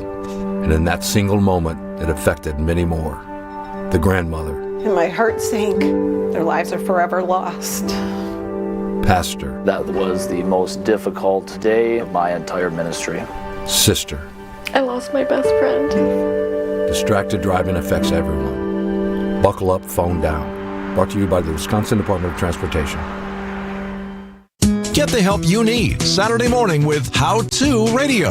At 7, it's the WTMJ Fix-It Show with David Nason, featuring this week's guests, Trees on the Move and Abby Home. At 9, plan your dream vacation with the Fox World Travel Show. Yet at 10, get financial guidance during Money Talk. Contact Annex Wealth Management for an unbiased review of your investments at annexwealth.com. How To Radio, Saturday mornings on WTMJ. Time for WTMJ Sports Update from the Gruber Law Office's One Call, That's All Sports desk. Packers are scheduled to conduct a rookie minicamp in Green Bay in early May. It's more of an onboarding process for our guys, get them in, get them acclimated to the building, get them acclimated to their coaches, support staff, the playbook. Obviously, each other is an important component to that. And then we put them through a couple of different workouts because it's important, because a week from that rookie minicamp, they're in with the vets. Packers drafted 6 players and reportedly signed 11 undrafted rookie free agents last week. Brewers go for 2 in a row against the Diamondbacks tonight at American Family Field, with coverage beginning at 6:05 on WTMJ. Jackson Churio and Andrew Vaughn begin a rehab assignment tonight. They're expected to be in the lineup for AAA Nashville. Let's get you an update on the roads with your WTMJ Time Saver traffic. We are still dealing with a crash on 4394 North. The Plainfield Curve. The left shoulder is blocked because of the crash. As I pull up the cameras for you here, I do see that a new emergency responder is at the scene. So you've got at least 2 emergency responders with their lights on trying to block off the area. A semi is involved in this crash, and it's a tough spot to have a crash because it's a Plainfield Curve. You've got cars coming around that curve going very quickly. And this is also in the construction zone, so you've got construction barrels out there. Bottom line, we are still dealing with a crash, 4394 at the Plainfield Curve. All right, so my forecast says the high today is 55. I'm going to jump out on a limb and say we're not going to get there anywhere in southeastern Wisconsin. Just a wild guess. We ain't getting there today. Where are we right now? Well, we're at 44, and it's rainy, and it doesn't appear to be any warmer inland. Maybe you get to 50 if Haven't you storms seen move these out. fronts roll in sometimes, and boom, just like that, things change? Yes, I don't feel like that's going to happen today. As I look at the hourly forecast here, rain is still part of the picture here, unfortunately. That's just kind of a cloudy, dank sort of day here in Wisconsin. But that's all right. We move on and try and find some sun later in the week, but temperatures struggle to get much above the mid-50s here from here on out the rest of the week. Sun returns on Saturday and Sunday, but again, high 52 on Saturday, 61 on Sunday, a little improvement there. 44 and rainy in Milwaukee at 109. Live from the Annex Wealth Management Studios in downtown Milwaukee, it's Wisconsin's Midday News, making stories come to life. Now, here are your hosts, Greg Matzik and Jessica Todd. That front can come through anytime. I would love to be wrong about that. Let's crank it up here. Remember when it was 80 like 2 weeks ago and everybody got their patio furniture out, first mow of the season, and now you're going to have to mow your grass and you won't be able to do it for another day or two. Gosh, you mentioned patio furniture, and I just think, are you kidding? We cleaned our patio furniture, we oiled it so it would kind of bring it back to life because we didn't really do that. I had it for about 10 years, never did that, and it really does make a difference. And then those storms came through and somebody's glass shattered above us, glass all over the patio. Then we got, with this latest one, mud or dirt of some sort. So when you say patio furniture, all of a sudden I'm like, oh gosh, flashbacks. Always well oiled is Wisconsin's Midday News. And now it's time for 3 Big Things on Wisconsin's Midday News. Number 1, the average price for a gallon of gas is creeping up to the $4 mark in Wisconsin. The average this afternoon is $3.96 for a gallon of regular. That's up nearly $1 since this time last year. And if you think that's high, just wait. Our gas buddy, Patrick DeHaan, says prices in Wisconsin are likely to go up even more. In fact, he says they're going to spike soon. Wholesale prices have already surged, and Wisconsin is one of a handful of states where retailers haven't passed on the increase yet. Refinery issues are to blame as well. Meanwhile, President Trump continues to downplay the rise in gas prices due to the war. ABC White House correspondent Karen Travers with that part of the story. This is a big concern for Americans right now, and it is clearly a concern for the White House. We've heard the president say that this is only going to be higher prices for just a little while, but we just learned that the president yesterday met here at the White House with executives from oil and gas companies. The White House is downplaying this, saying that he does this regularly. It was a meeting that was convened by the Treasury Secretary, and he did take part in it, but it does indicate that this is something that is very critical for them right now because they know that this is something that Americans are very worried about as we get closer and closer to those critical midterm elections. DeHaan says gas prices in Wisconsin are likely to jump 50 to 80 cents more a gallon very soon. Oof. Number 2, Federal Reserve making no changes to its benchmark interest rate. Federal Reserve Chair Jerome Powell making that announcement just moments ago, presiding over the 2-day meeting for the final time. Powell is expected to be replaced before next month's meeting by Kevin Warsh, but the big question is whether Powell will stay on once he's no longer chairman. He is allowed to do that, but it doesn't happen often, and President Trump has signaled he doesn't want it to happen. The last time it did was back in 1948. ABC's Sherry Preston, the president, has accused Powell of keeping those rates too high and acting too slowly to drop them, which Trump believes has strained the economy.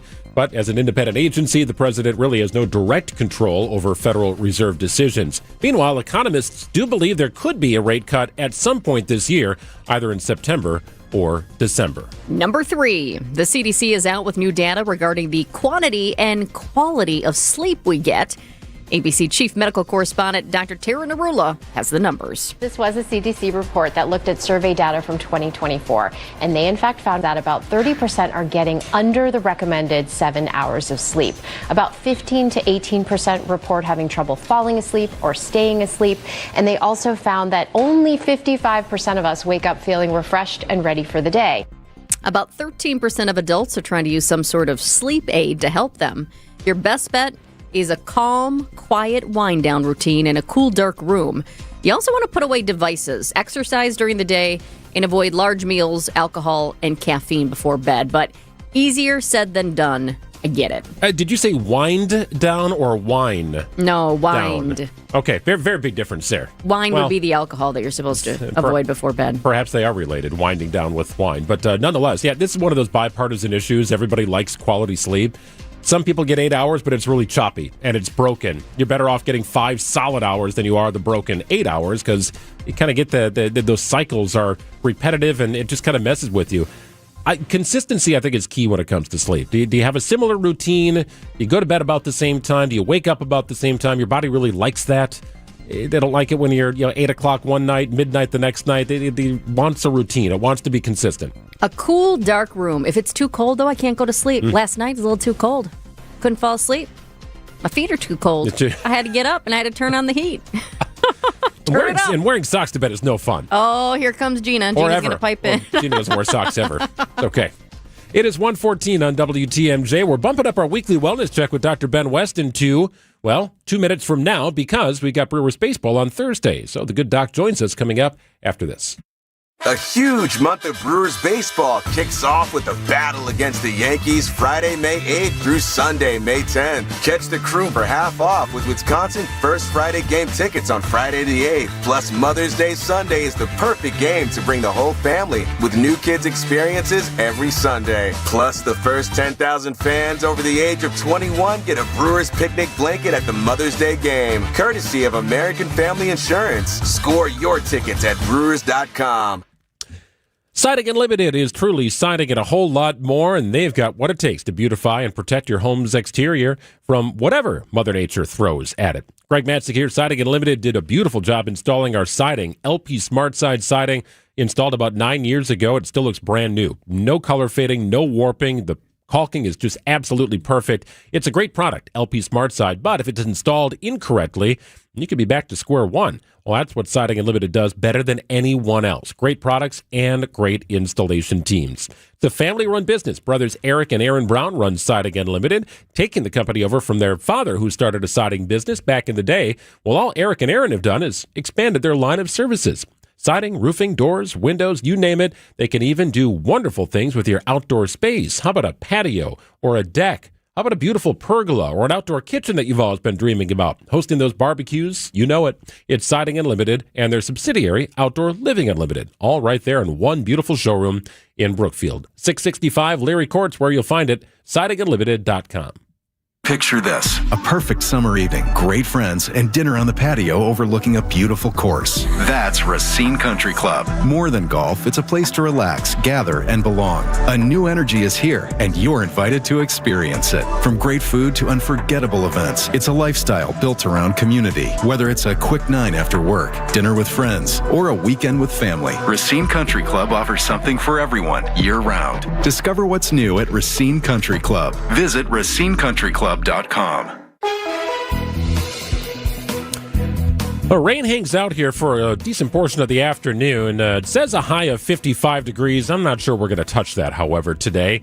Overnight low 37. Could be some lingering rain in the morning hours on Thursday, then a high of 52.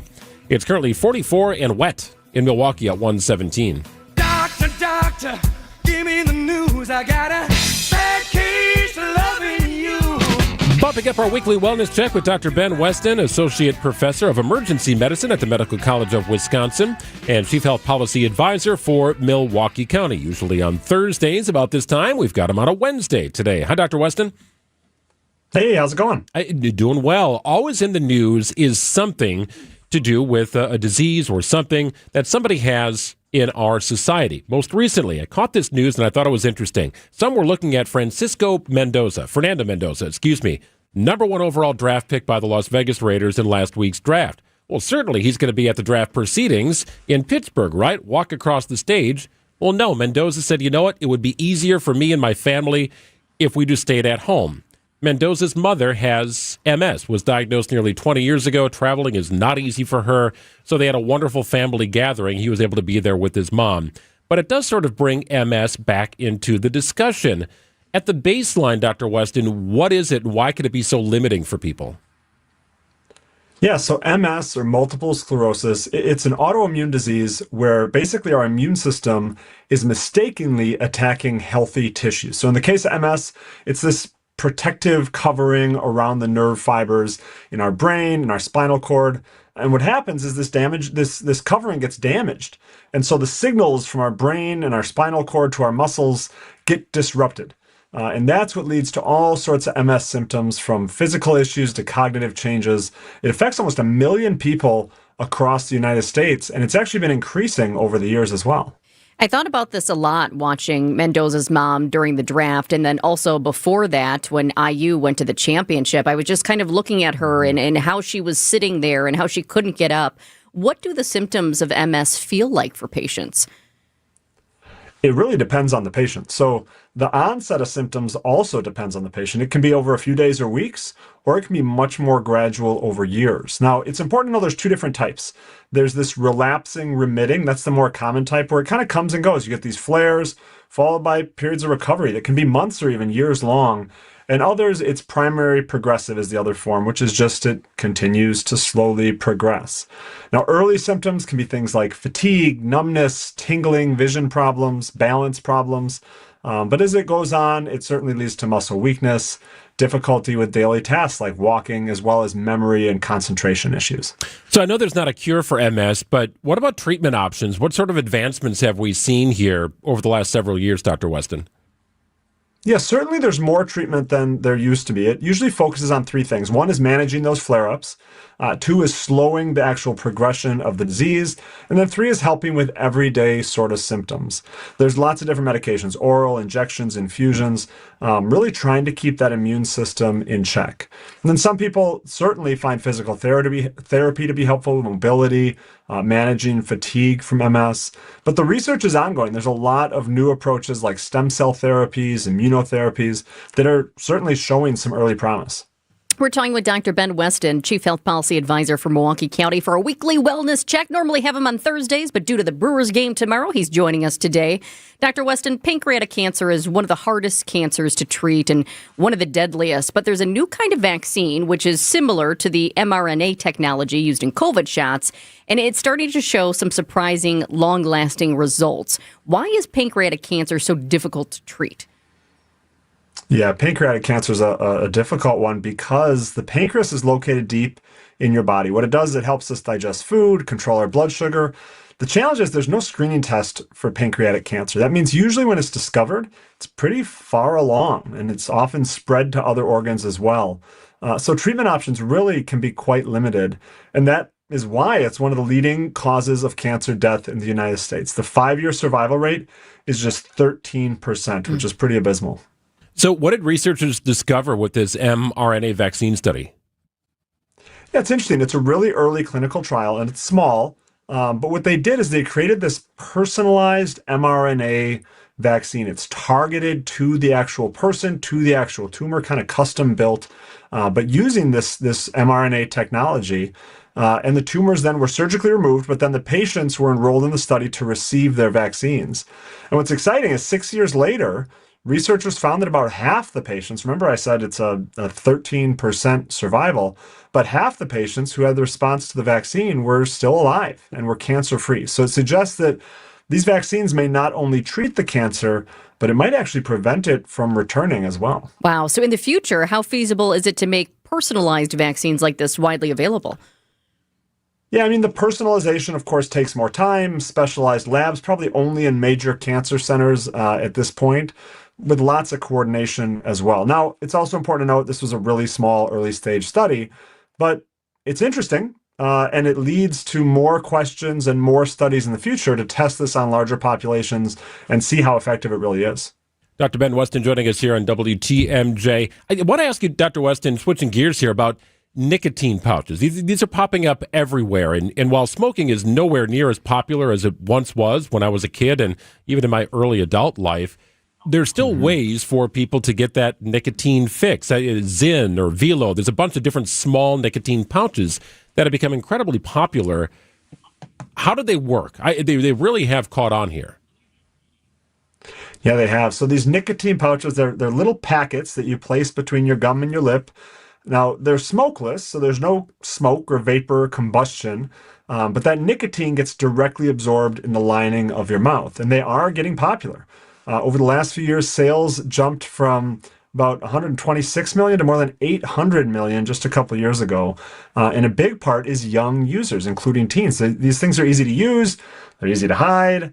They often come in flavored varieties, which is more attractive to younger people. And because there's no smoke or vapor, they can feel like they're less risky to your health. Okay, bottom line, though, what's the health impact, the health risks associated with these? Yeah, I mean, certainly are. These are nicotine packets. So we know nicotine is highly addictive. It affects our brain, especially in young people whose brains are still developing. And then it has other physiologic effects. It increases your heart rate, your blood pressure, can increase your risk of cardiovascular disease. They also may increase risk for oral cancers, gum recession, cavities, all sorts of stuff that you don't really want to have. Can they help someone who is looking to quit smoking? Maybe it helps wean them off of the mechanism of lighting up and putting something to their mouth every so often? Yeah, it's an important question. It turns out these pouches are not FDA approved for quitting smoking, like nicotine patches or gum are.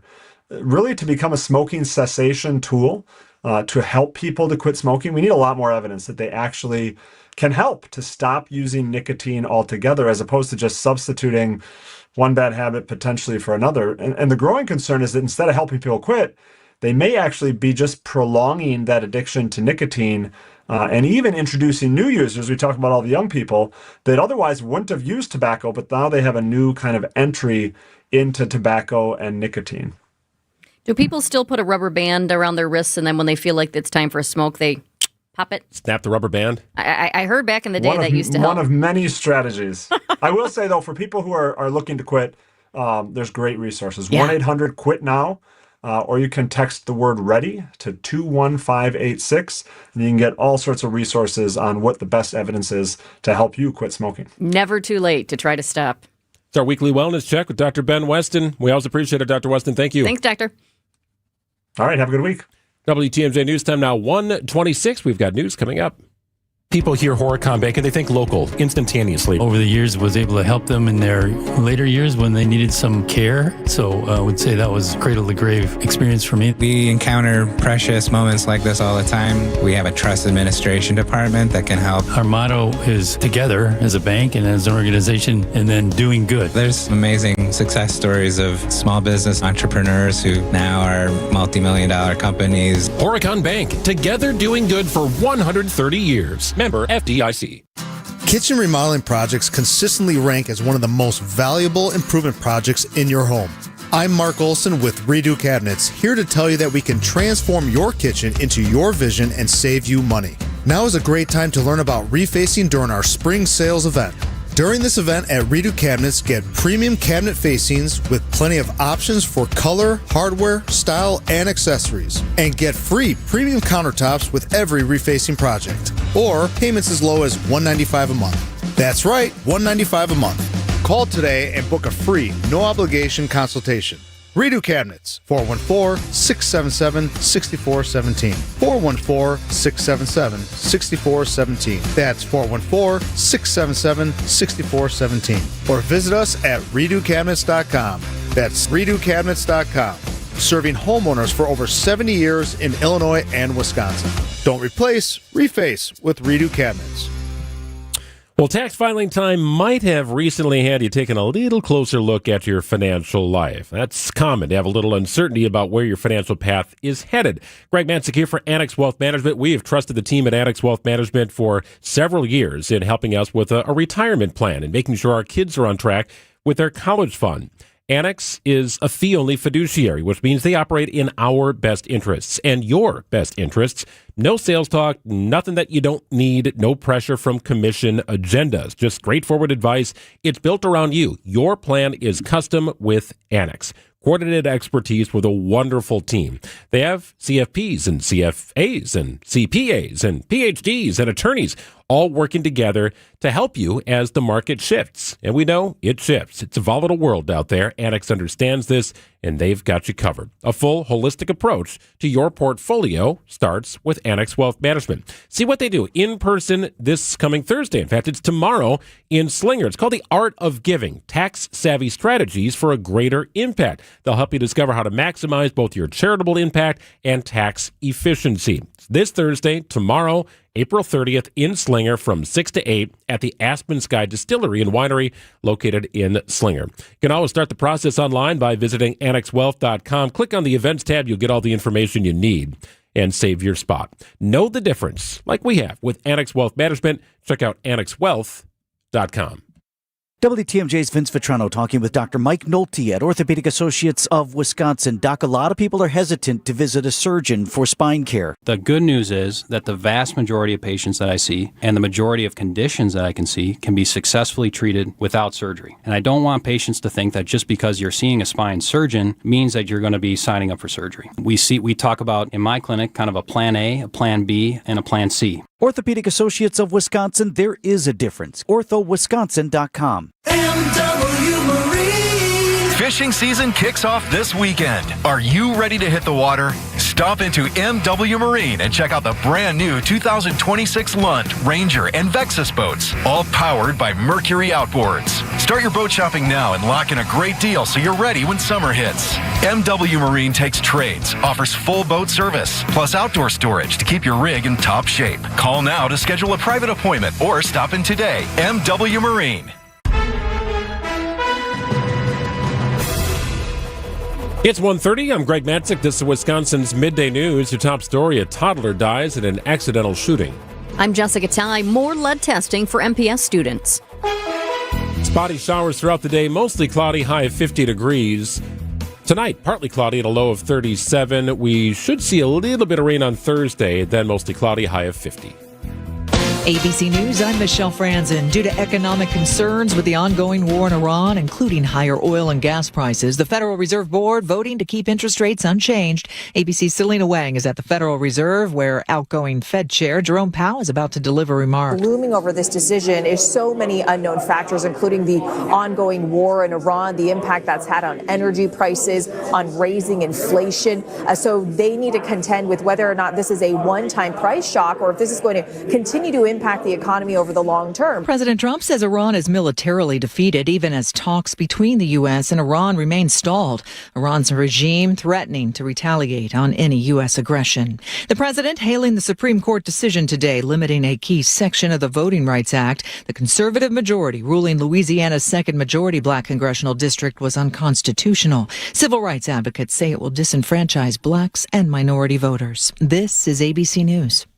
Outdoor Living Unlimited, WTMJ News Time is 1:31. A toddler has died after finding a gun inside a Milwaukee home.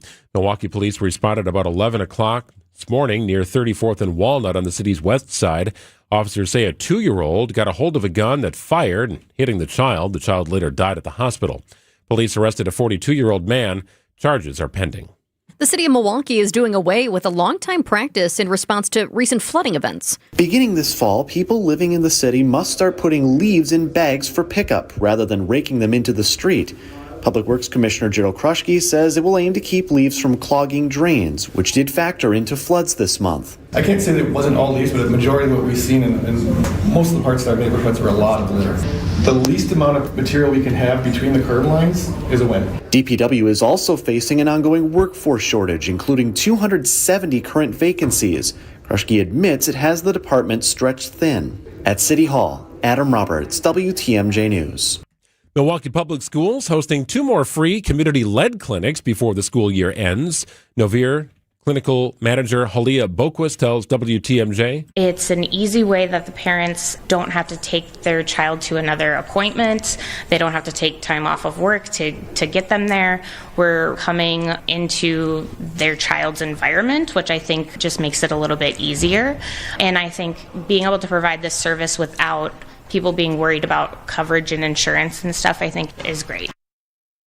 McDowell Montessori hosts the next free clinic May 19th, with MPS continuing lead testing throughout the summer. A new proposal from Wisconsin Republicans would eliminate emissions testing in parts of the state. Lawmakers say the requirement in southeast Wisconsin is outdated and drivers shouldn't bear the cost for problems they didn't create. Congressman and Republican gubernatorial candidate Tom Tiffany. For far too long, people in southeast Wisconsin have been paying for the pollution of other people, in particular from Chicago and Indiana. The bill would allow Wisconsin to challenge the EPA if ozone levels are driven by pollution drifting in from other states.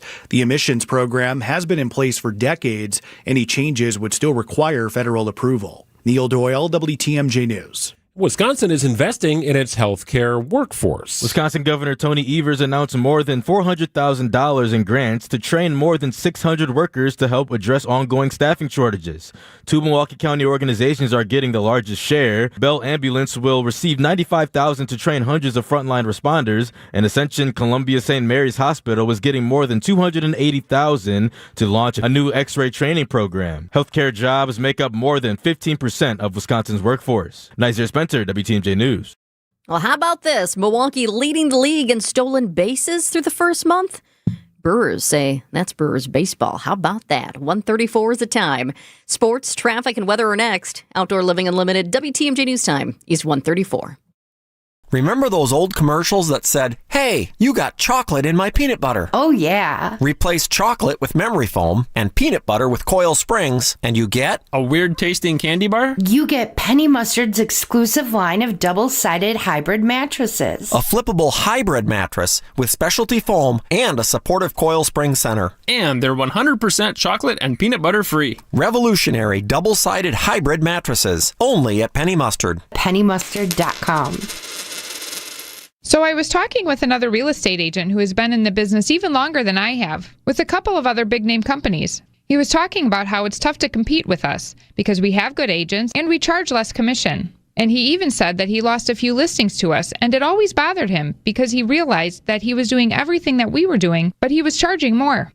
We do charge less, and we do everything that a full-service agency does, because we are full-service real estate agents. The only difference is we give you our very best commission rate up front. You do pay for what you get. And with Century 21 Benefit Realty for 1.9% on the listing side of your home, with a cap of $19,000 commission on any size home, you can get full-service experienced agents, MLS marketing, professional photos, even virtual walkthroughs, and everything you get from any other big-name agent, all under the umbrella of the Century 21 brand. This is Angela Calais with Century 21 Benefit Realty, benefit-realty.com, where you pay less for full service. Each office is independently owned and operated. Wisconsin weather doesn't ease into spring. It keeps you guessing. That's why your windows and doors need to handle everything. At Pella Windows and Doors of Wisconsin, we build for year-round comfort. Now get 0% interest until 2030. That's years of no interest, so you can upgrade now and pay over time. Plus, enjoy a free in-home consultation, expert installation, and a 10-year limited warranty. But order by April 30th. Schedule today at PellaWI.com.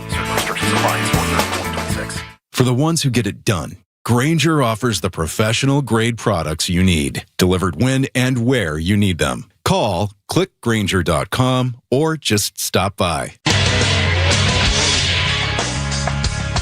Time for a WTMJ Sports Update from the Gruber Law Office's One Call That's All Sports desk. The Packers are scheduled to conduct a rookie minicamp in Green Bay in early May. It's more of an onboarding process for our guys, get them in, get them acclimated to the building, get them acclimated to their coaches, support staff, the playbook. Obviously, each other is an important component to that. And then we put them through a couple of different workouts because it's important, because a week from that rookie minicamp, they're in with the vets. The Packers drafted 6 players and reportedly signed 11 undrafted rookie free agents last week. Brewers go for 2 wins in a row over the Diamondbacks tonight at American Family Field. Coverage gets underway at 6:05 on WTMJ. Meanwhile, in Nashville, Jackson Churio and Andrew Vaughn are expected to be in the lineup tonight, beginning a rehab assignment at AAA. Checking out the roads with your WTMJ Time Saver traffic. Good news, the crash that was on the Plainfield curve, that has since cleared. It was a semi. Great news there. Semi involved in that one. It was a tough spot. Plainfield curve, you had cars that were zipping on by, 2 emergency responders out there, but that has since cleared. Good news there. No other crashes to report.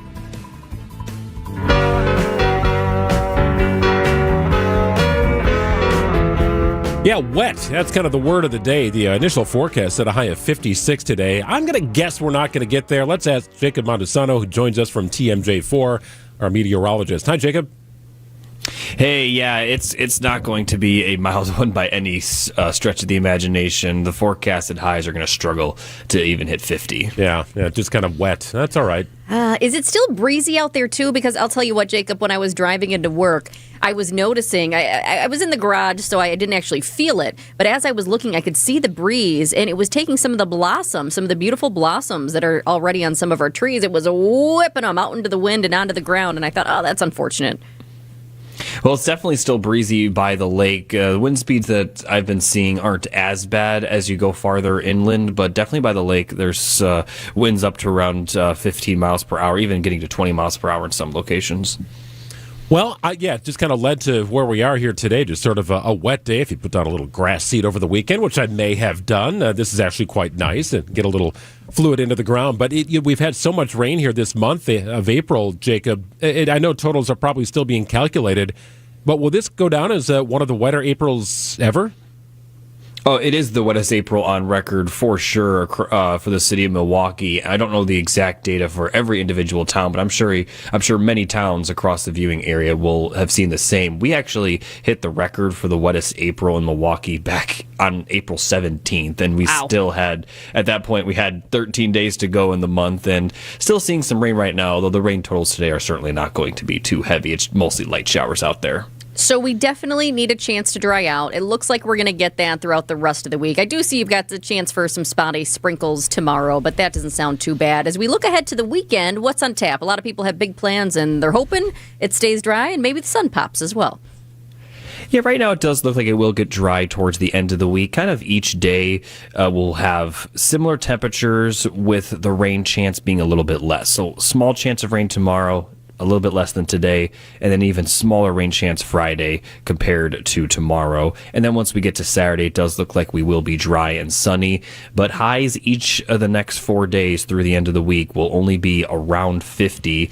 Then they will warm up towards next week, and right now Sunday looks sunny, maybe some light showers. I mean, when we're as saturated as we are, it really helps fuel any chance of showers. So if you have a small chance with the saturation we've seen, it could create a higher chance than normal given the same circumstances. And that's kind of what we're seeing today. I mean, a few days ago, we didn't really expect rain today, but when we're this saturated, it doesn't surprise us if you can just see a pop-up shower or storm on any given day. So, Jacob, what are normal temperatures here as we flip the calendar to May? Beginning of May, what are we looking at here? What's considered normal? Well, the average high this time of year is 60, and obviously that number is going to slowly increase. So really shows you we're about 10 degrees below normal this weekend. As I said, it's going to struggle to reach 50 today. We're just kind of saying around 50 is the high, but certainly below average. And next week, it's not necessarily going to be super mild. It'll be a little bit better than this week, but we're only going to see highs around 60. And although we've had a few days already in the 70s and even an 80 degree day in Milwaukee, those temperatures, at least right now, it doesn't look like they're coming back anytime soon. Well, it's just kind of that holding pattern that we're in here. It's not all 50s are created equal, right? A 50-degree day in March feels pretty good. A 50-degree day in May, it's like, give me that sweater. You might need it here. So you're just pining for those days where it's consistently above normal.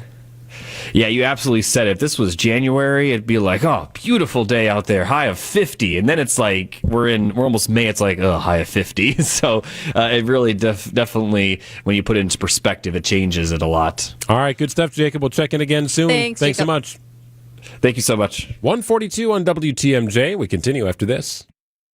The Milwaukee Auto Show is back, reimagined and ready to roll into its new location. Discover the newest cars, trucks, SUVs, and hybrids from more than 25 brands. Plus, test drive several new models right at the show. Don't miss the luxury vehicles, classics, and more. Bring the family. Invite your friends. There's something for everyone at the Milwaukee Auto Show. The 14th through the 17th at the Wisconsin State Fair Park Expo Center with discounted parking. Get tickets at autoshowmilwaukee.com. Hey, Greg Matzik here. If you are looking to get that lower level finished off the way you want it, for game night, hosting the holidays, birthday parties, really anything. You got some folks over, you want to be in a great place, a great space, let Matrix Basement Finishing design and build it for you. They did it for us. We could not be happier with the lower level that we have. It started with a free design consultation at our house. Josh came out from Matrix, and we walked the space together. He asked, what do you want to have? What would you like to have? What are must-haves? And then he put his design eye to use and carved out a beautiful design. Eventually, that design went from paper to a computer. Then we had a 3D rendering. We signed off on the plans. We made our selections for finished materials at our kitchen table. Such an easy process with Matrix, and because they only do basements, they know what's on trend. They know what works and what doesn't. They also have a forever wall system, which tries to leave the moisture on the outside of the house, not inside. I was amazed at the materials they use. They use as little organic material as possible in your basement. Galvanized metal studs. That's what we have. Matrix goes the next step with making sure what you look at is also very much structurally sound behind those walls. It's Matrix Basement Finishing. Lock in now, no payments until 2028. Let them design and build a basement for you like they did for us. It's been a game changer for our house. We host all throughout the year, birthdays, holidays, family get-togethers, you name it. We're all in the same place creating memories thanks to Matrix Basement Finishing.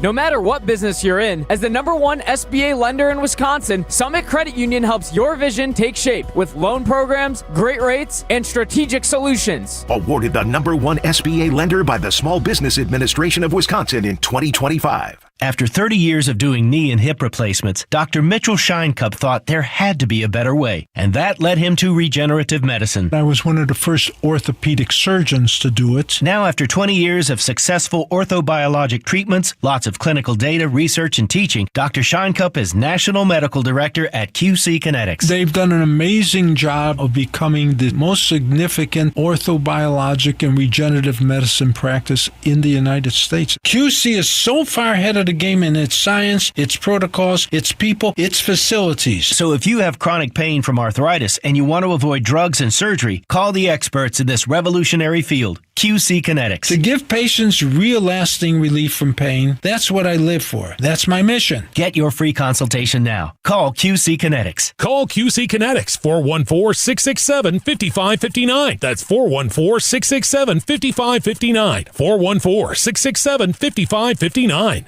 Where you live matters. Searching for assisted living can bring a lot of questions and a lot of emotion. At the Wisconsin Assisted Living Association, we believe you need a clear, complete picture without pressure. That's why we partnered with the American Seniors Housing Association on whereyoulivematters.org, a one-stop destination with unbiased information to help you understand your options and connect directly with providers in your area. No confusion, just tools that help you take the next step with confidence. Start your research today at whereyoulivematters.org. Hey, John Mercure here for Azura Memory Care and Assisted Living. Their mission is to transform the culture of care. They specialize in caring for those with early to late-stage Alzheimer's or other related dementia symptoms, and they offer early memory loss classes to help you. They specialize in this area. It's kindness at the core, locations throughout southeast Wisconsin. It's compassion, it's empathy. It's Wisconsin-based and family-owned, always welcoming people to come tour and welcome their new residents. I've seen their places. They're top-notch. It's Azura Memory Care and Assisted Living. There's so much to get fans fired up during a Brewers home game. You've got the food, all the incredible live action, and oh yes, the home runs. No doubt about that, but if you listen close, you might even catch the walk-up music. WTMJ's Julia Fellow and crack producer Nate Riley take you in the inside story. It takes grit, determination, staying in the zone for a 162 regular Major League Baseball season, and no better examples so far. Bryce Terang. Boy, Bryce Terang. Here's the pitch. And a drive. right center field. It's back. It is way back and gone. Bryce Terang goes deep, and the Brewers have a... Our leadoff hitter has a banger of a walk-up song to get him and the crowd pumped. Well, he has two. This is his first one.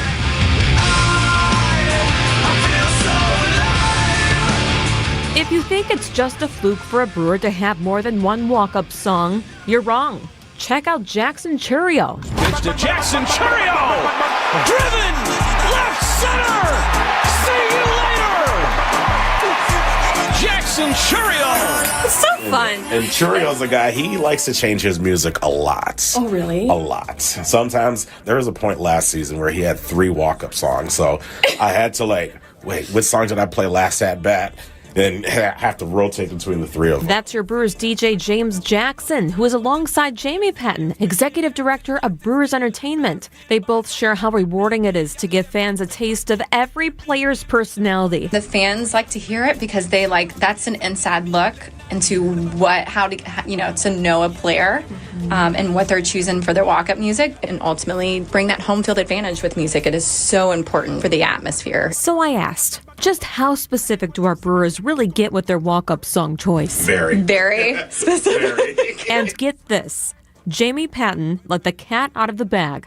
The crew has their own group chat just to talk about walk-up music. We have Brewers music group text. So he'll send it to us. We update it on a Google Sheet on our end, and then DJ James does the organization of it. And then I also take that music and send it to MLB. The athletes have even given direction to some of their songs to have a little buffer time for their favorite part to start. The players have picked up on and know that we have to fade up. So if you want it at 15 seconds in the song, they know to start at 11.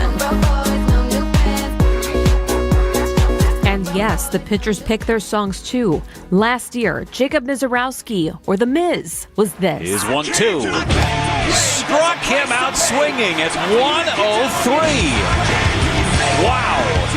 Miz is bringing a cheese here tonight. This series changed to Foo Fighters all my life.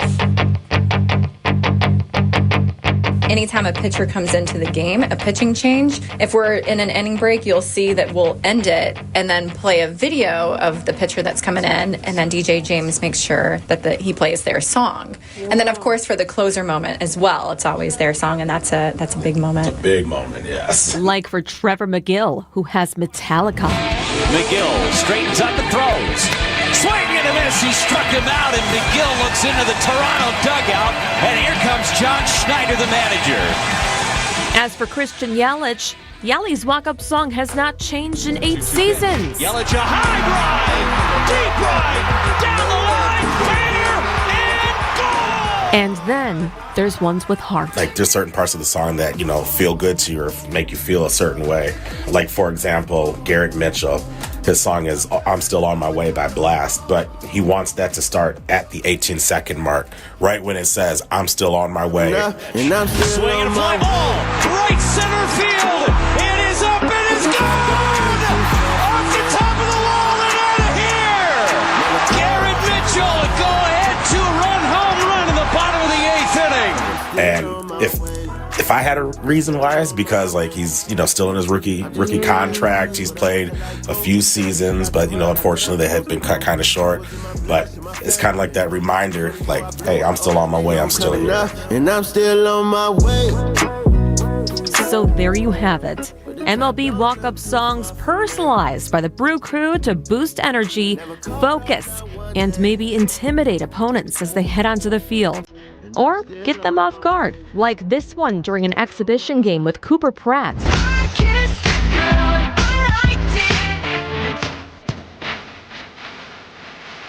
Julia Bello, WTMJ News.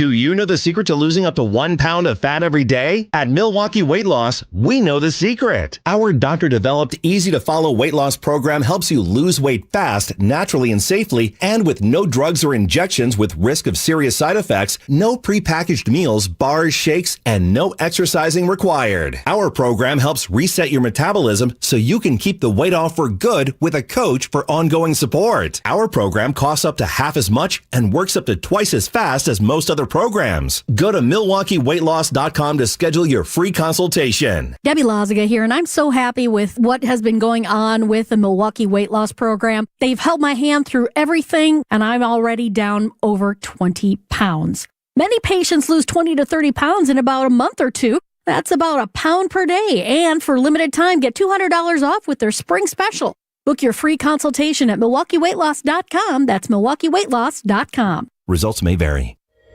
In 1987, the Bucks took on the world and changed basketball forever. At stake, basketball supremacy in the United States. Bucks versus the World, narrated by Charlie Behrens, is the new season of Behind the Bucks podcast, presented by Gallagher, your trusted insurance broker and HR and benefits consultant. It's the untold story of the 1987 McDonald's Open, when the Bucks became the first NBA team to face the Soviet Union. Listen now on Bucks.com/plus, the Bucks app, the ESPN Wisconsin app, and wherever you get podcasts.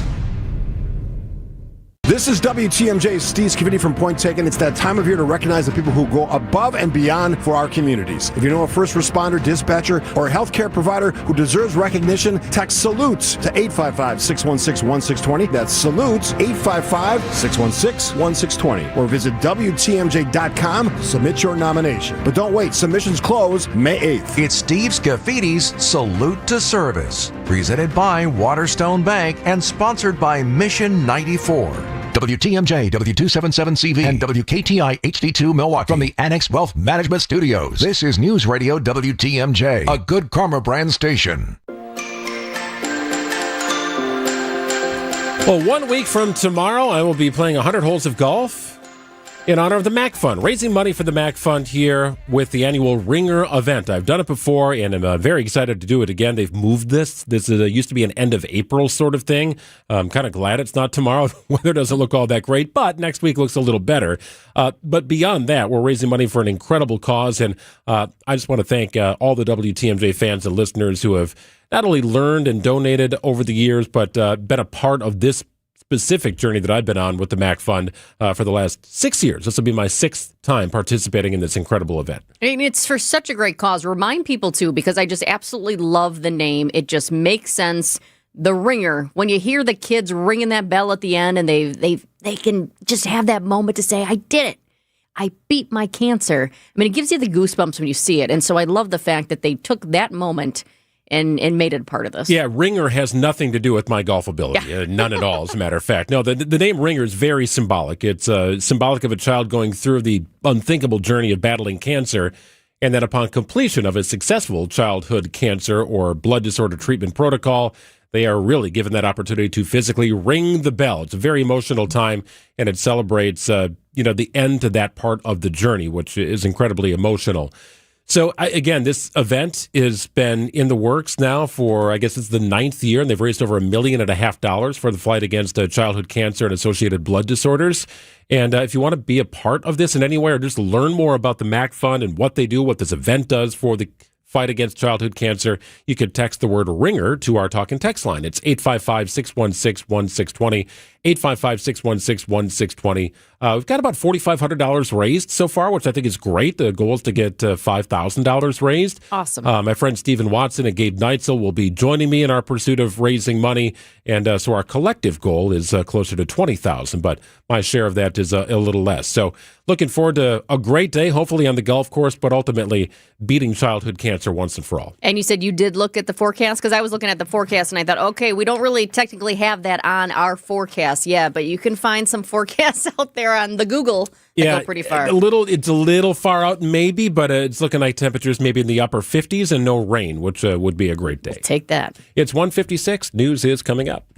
I'm John Mercure. Welcome to our Everyday Health feature sponsored by the Freighter and the Medical College of Wisconsin Health Network. April is Donate Life Month, a time to honor the generosity of organ donors, celebrate the lives saved through transplantation, and raise awareness about the life-saving difference donation makes. Across the nation, more than 100,000 people are waiting for an organ transplant that could save or transform their lives. Here to talk to us about the importance of organ donation is Dr. Emily Jochum, a transplant nephrologist with the Freighter and the Medical College of Wisconsin Health Network. Dr. Jochum, thank you so much for being with us. Thank you for having me. How great is the need for organ donation? And about every 8 minutes, another person is added to our national transplant waiting list. Despite all of our advances in medicine, there simply are not enough organs to meet this need. Many patients wait months or even years for the call that an organ is available, and for many, the call will never come. And this really highlights how critical every donation is. For someone who chooses to become an organ donor, what does that process look like? You can register through your local DMV or through the Wisconsin State Registry or the National Donate Life Registry.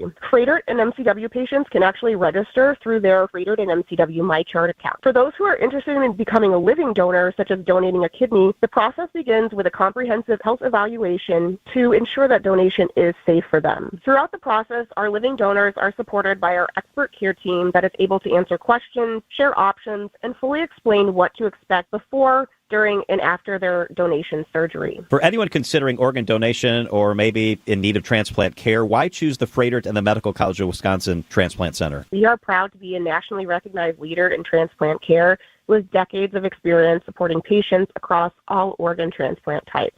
Our program has been performing transplants for more than 50 years, and we have nationally ranked outcomes that reflect the dedication and the expertise of our comprehensive care team. And we've given more than 6,500 patients a new chance at life. Dr. Emily Jochum, thank you so much for being with us today. For more information on organ donation and transplants, visit freighter.com/donatelife. Hey, thanks, John. Wisconsin's hometown pizza is Palermo's. A little rainy outside tonight. You're not going to be cooking burgers out in this. No, how about a Palermo's pizza? In the oven, 425 for about 20 minutes. You'll be enjoying a Screamin' Sicilian or a Connie's or maybe an urban pie. You name it. The neighborhood pizzeria pizza is also delicious.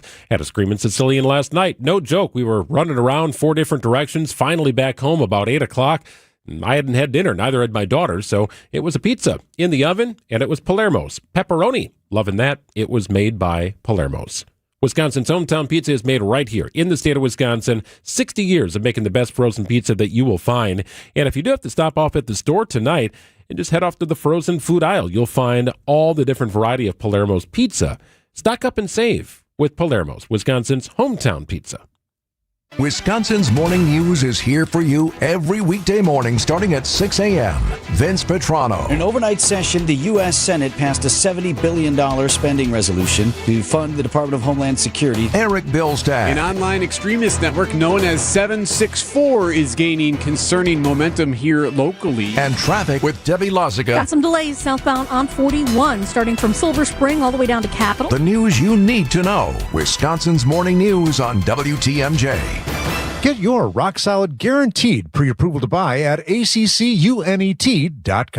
I have had it with these monkey-fighting snakes on this Monday to Friday plane. They put all these snakes on a plane just to get sent back without a bite. He brings home the pitch, and Gary, a fly ball left field. This is deep, Benintendi back. High baseball. The Kraken strikes. The Brewers take on the Diamondbacks tonight at American Family Field. Our Brewers Radio Network game day coverage starts at 6:05. We are the home of the Brewers. 620 WTMJ Milwaukee. It's 2 o'clock. I'm Greg Madsick. This is Wisconsin's Midday News for Wednesday, April 29th. Your top story, what's next for the Federal Reserve? I'm Jessica Ty. The government sues the Badger State. Rain remains in the forecast here for the next couple of hours or so. Eventually, just partly cloudy skies and a low of 37. Spotty sprinkles perhaps on Thursday, then mostly cloudy and a high of 50. 45 and rainy in Milwaukee at 2:01. From the WTMJ Breaking Newsroom, Federal Reserve is leaving interest rates unchanged as the Iran war has raised concerns about inflation. The Fed voting to hold the benchmark rate in the range of 3.5% to 3.75%. ABC's Elizabeth Schulze. What we're seeing is a big debate now within the Fed over what exactly their next move is. There had been this widespread expectation that all throughout this year we would see a series of rate cuts, meaning those borrowing costs. So think about your credit card, mortgage rates, car loans, that those costs would go lower because inflation was pretty much under control going into this year. Well, the Iran war has completely upended that expectation. 4 federal officials dissented to the decision, the last before Chair Jerome Powell's term ends on May 15th. The U.S. Supreme Court strikes down Louisiana's second majority-black congressional district that could influence the balance of power in Congress. News Nation's Marnie Hughes. The High Court finding that the Louisiana redistricting relied too heavily on race and snaked districts to create districts favorable for Democrats. The decision weakens a landmark voting rights law protection against discrimination in redistricting. The court heard this case for a second time in October, and it's not clear whether the decision was issued early enough for some states, including Louisiana, to consider a new round of redistricting ahead of the midterms, in which Republicans are trying to preserve a thin majority.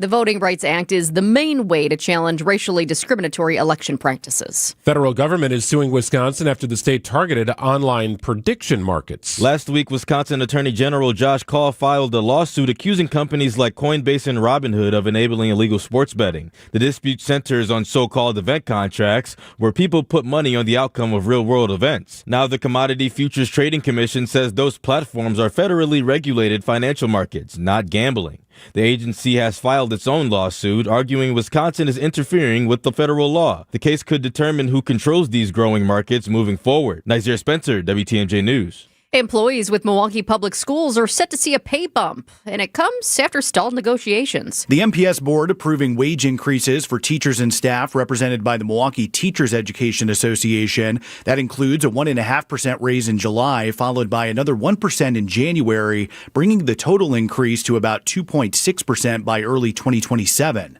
District leaders say the move balances supporting employees while keeping the budget on track. The decision comes after multiple bargaining sessions ended in an impasse. MPS is expected to present its full budget proposal in the coming weeks. Neil Doyle, WTMJ News.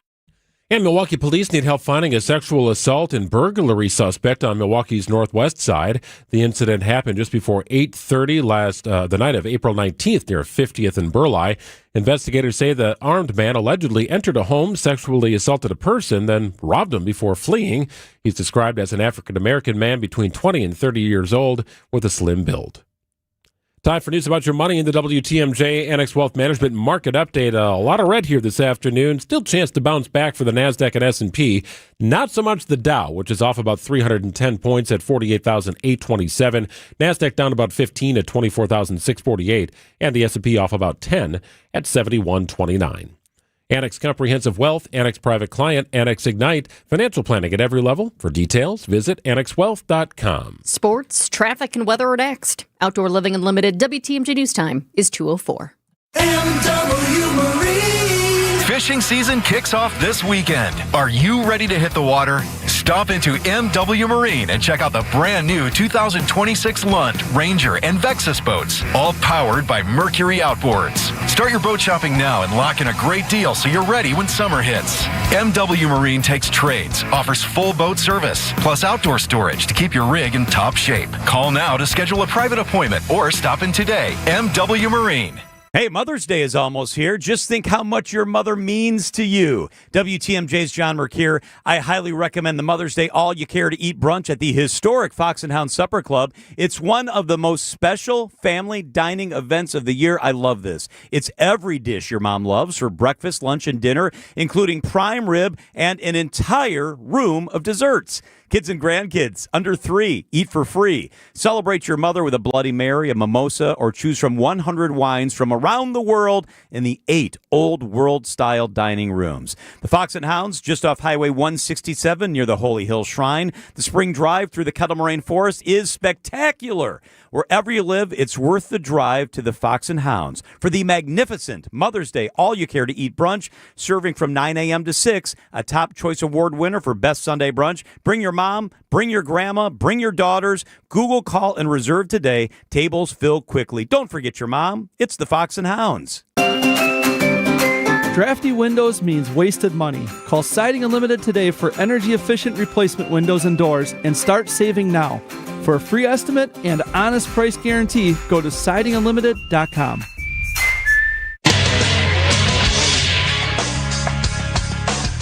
Time for a WTMJ Sports Update from the Gruber Law Office's One Call That's All Sports Desk. The Brewers go for 2 wins in a row over the Diamondbacks and 3 wins overall tonight in Game 2 of a 3-game series. Meanwhile, in Nashville, left fielder Jackson Chourio and first baseman Andrew Vaughn expected to begin rehab assignments tonight.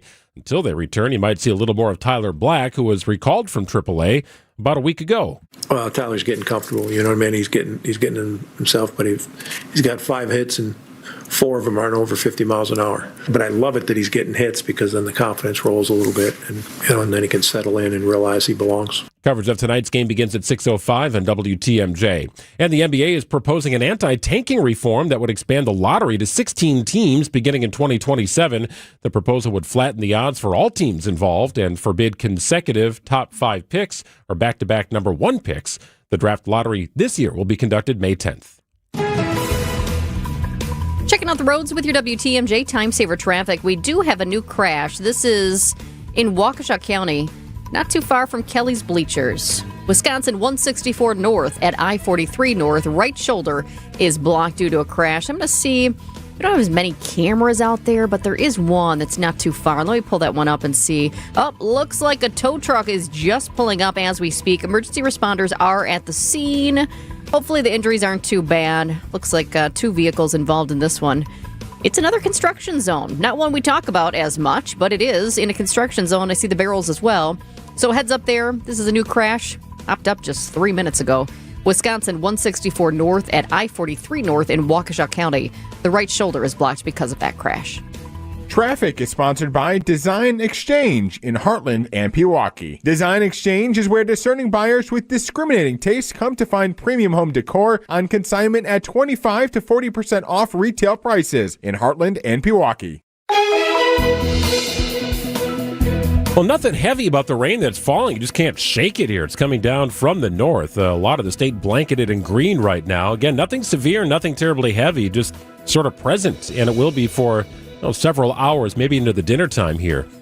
High of 56, that's what's listed. We're not going to reach that today, however. It's currently 44 degrees and wet in Milwaukee at 209. Live from the Annex Wealth Management Studios in downtown Milwaukee, it's Wisconsin's Midday News, making stories come to life. Now, here are your hosts, Greg Matzik and Jessica Ty. 2:09 on WTMJ. Greg and Jessica with you until 3 o'clock. John Mercure is back for Wisconsin's afternoon news. Then it's Brewers baseball tonight against the Diamondbacks. Our coverage begins at 6:05. Here's your top 2 at 2 on Wisconsin's Midday News. Number 1, we are less than 60 minutes away from the preliminary hearing for the leader of the group that broke into Ridgeland Farms last month and tried to break in again 10 days ago. Wayne Shung is now banned in Dane County, Wisconsin, but he'll be there today. He's allowed back in the county for his court proceedings. Shung organized the animal rights activists who took more than 20 beagles from the controversial breeding and research facility in March. They went back to get all the dogs last week, but did not succeed. The activists were able to breach new reinforcements put up, but they couldn't get inside the buildings. Shung told us right here at Midday he believes he's rescuing the dogs from abuse. There's no party in our country today more powerless than a puppy inside a research facility at a place like Ridgeland Farms. Ridgeland Farms breeds beagles for biomedical research. The company denies any abuse. A jury has found Shung guilty in the past. He has a felony conviction for similar protests at 2 businesses in Sonoma County, California. In one of those cases, his group took ducks. In another case, they took chickens. Shung spent time in jail and was ordered to pay restitution to both of those companies. Number 2, the NCAA is messing with the NCAA tournament.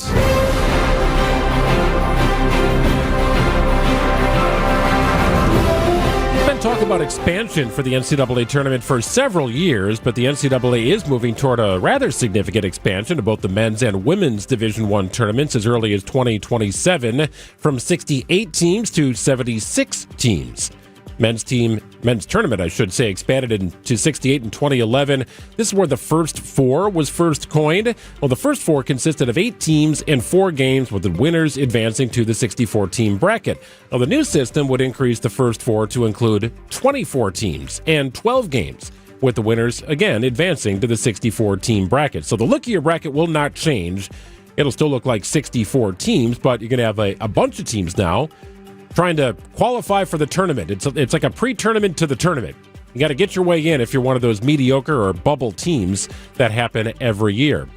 91 schools have joined Division I college basketball since the field expanded to 64 teams in 1985. So the NCAA is looking at this saying, we need to grow and expand to maintain appropriate access. Meanwhile, smaller conferences are saying this hurts us. The mediocre teams from the power conferences will get first crack at those extra spots. Not us, even though we might be a better team. We just happen to be in a smaller, lesser-known conference. Would you rather be called a bubble team or a mediocre team? I'm going with a bubble team. Sounds better, doesn't it? Doesn't it? A mediocre team. Woof. Well, there will always be bubble teams. There will always be teams that are snubbed and were the first team out, right? I mean, that's just part of the business. That's how this works. It'll likely also dilute the NIT a little bit. It's that other tournament that if you don't qualify for the NCAA tournament, you've got this sort of backup option, which is nowhere near as sexy, but it happens every year, and it's done well enough, I guess, to remain in existence. But the NCAA looking to make this change and have it in place as early as next year. It is 2:12. Coming up at 2:37 today, gunfire erupts in a busy Milwaukee street during the evening rush hour. New police video shows just how close other drivers were to all of this. And we're going to get expert insight on what officers are trained to do in that very moment. Before I moved to Capri Communities, my daughter spent more time helping me with chores than enjoying our visits. Now, when she comes over, we go to concerts, enjoy delicious meals, and participate in great activities that are always happening. I choose senior living so that our time together can be about fun, not fixing things. And I love the freedom it gives me every day. Give the care that has your parent enjoying life again. Get started today at capricommunities.com. It's WTMJ's Debbie Loziga for Car Edge. The stress of car buying is finally a thing of the past. Car Edge negotiates with local dealerships for you, keeping your personal info private. With an average of 20 plus years of dealership experience, Car Edge experts know every trick in the book, saving you time and money. No sales calls, no wasted hours playing games at a dealership, just the best deal on the car you want. WTMJ fans get 20% off. Call 414-667-7413 or visit caredge.com/WTMJ for a free no obligation consultation today. Brew Crew Tuesdays are back on May 12th. Curio sends it deep to left, and there she goes. Catch the Brewers on local TV as they play the San Diego Padres. Yelich launches one deep right center field. Forget about it. Oh, my goodness. Third deck. Brew Crew Tuesdays are presented by Construction Business Group. Tune in May 12th at 6:40 on Fox 6 in Milwaukee or check your local listings to watch the game.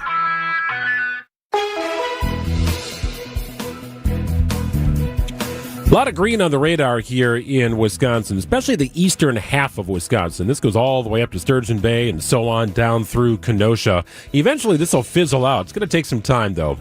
Not driving rain by any stretch, nothing severe, no real color other than green on the radar. But nonetheless, it's falling and it's sort of affecting the ride a little bit. So get those lights on if the wipers are on. High listed as 56, but we're not going to hit that today, struggling to reach 50. Eventually, the clouds rolled in, and it's an overnight low of 37 degrees. It's 44 degrees and rainy in Milwaukee at 2:15.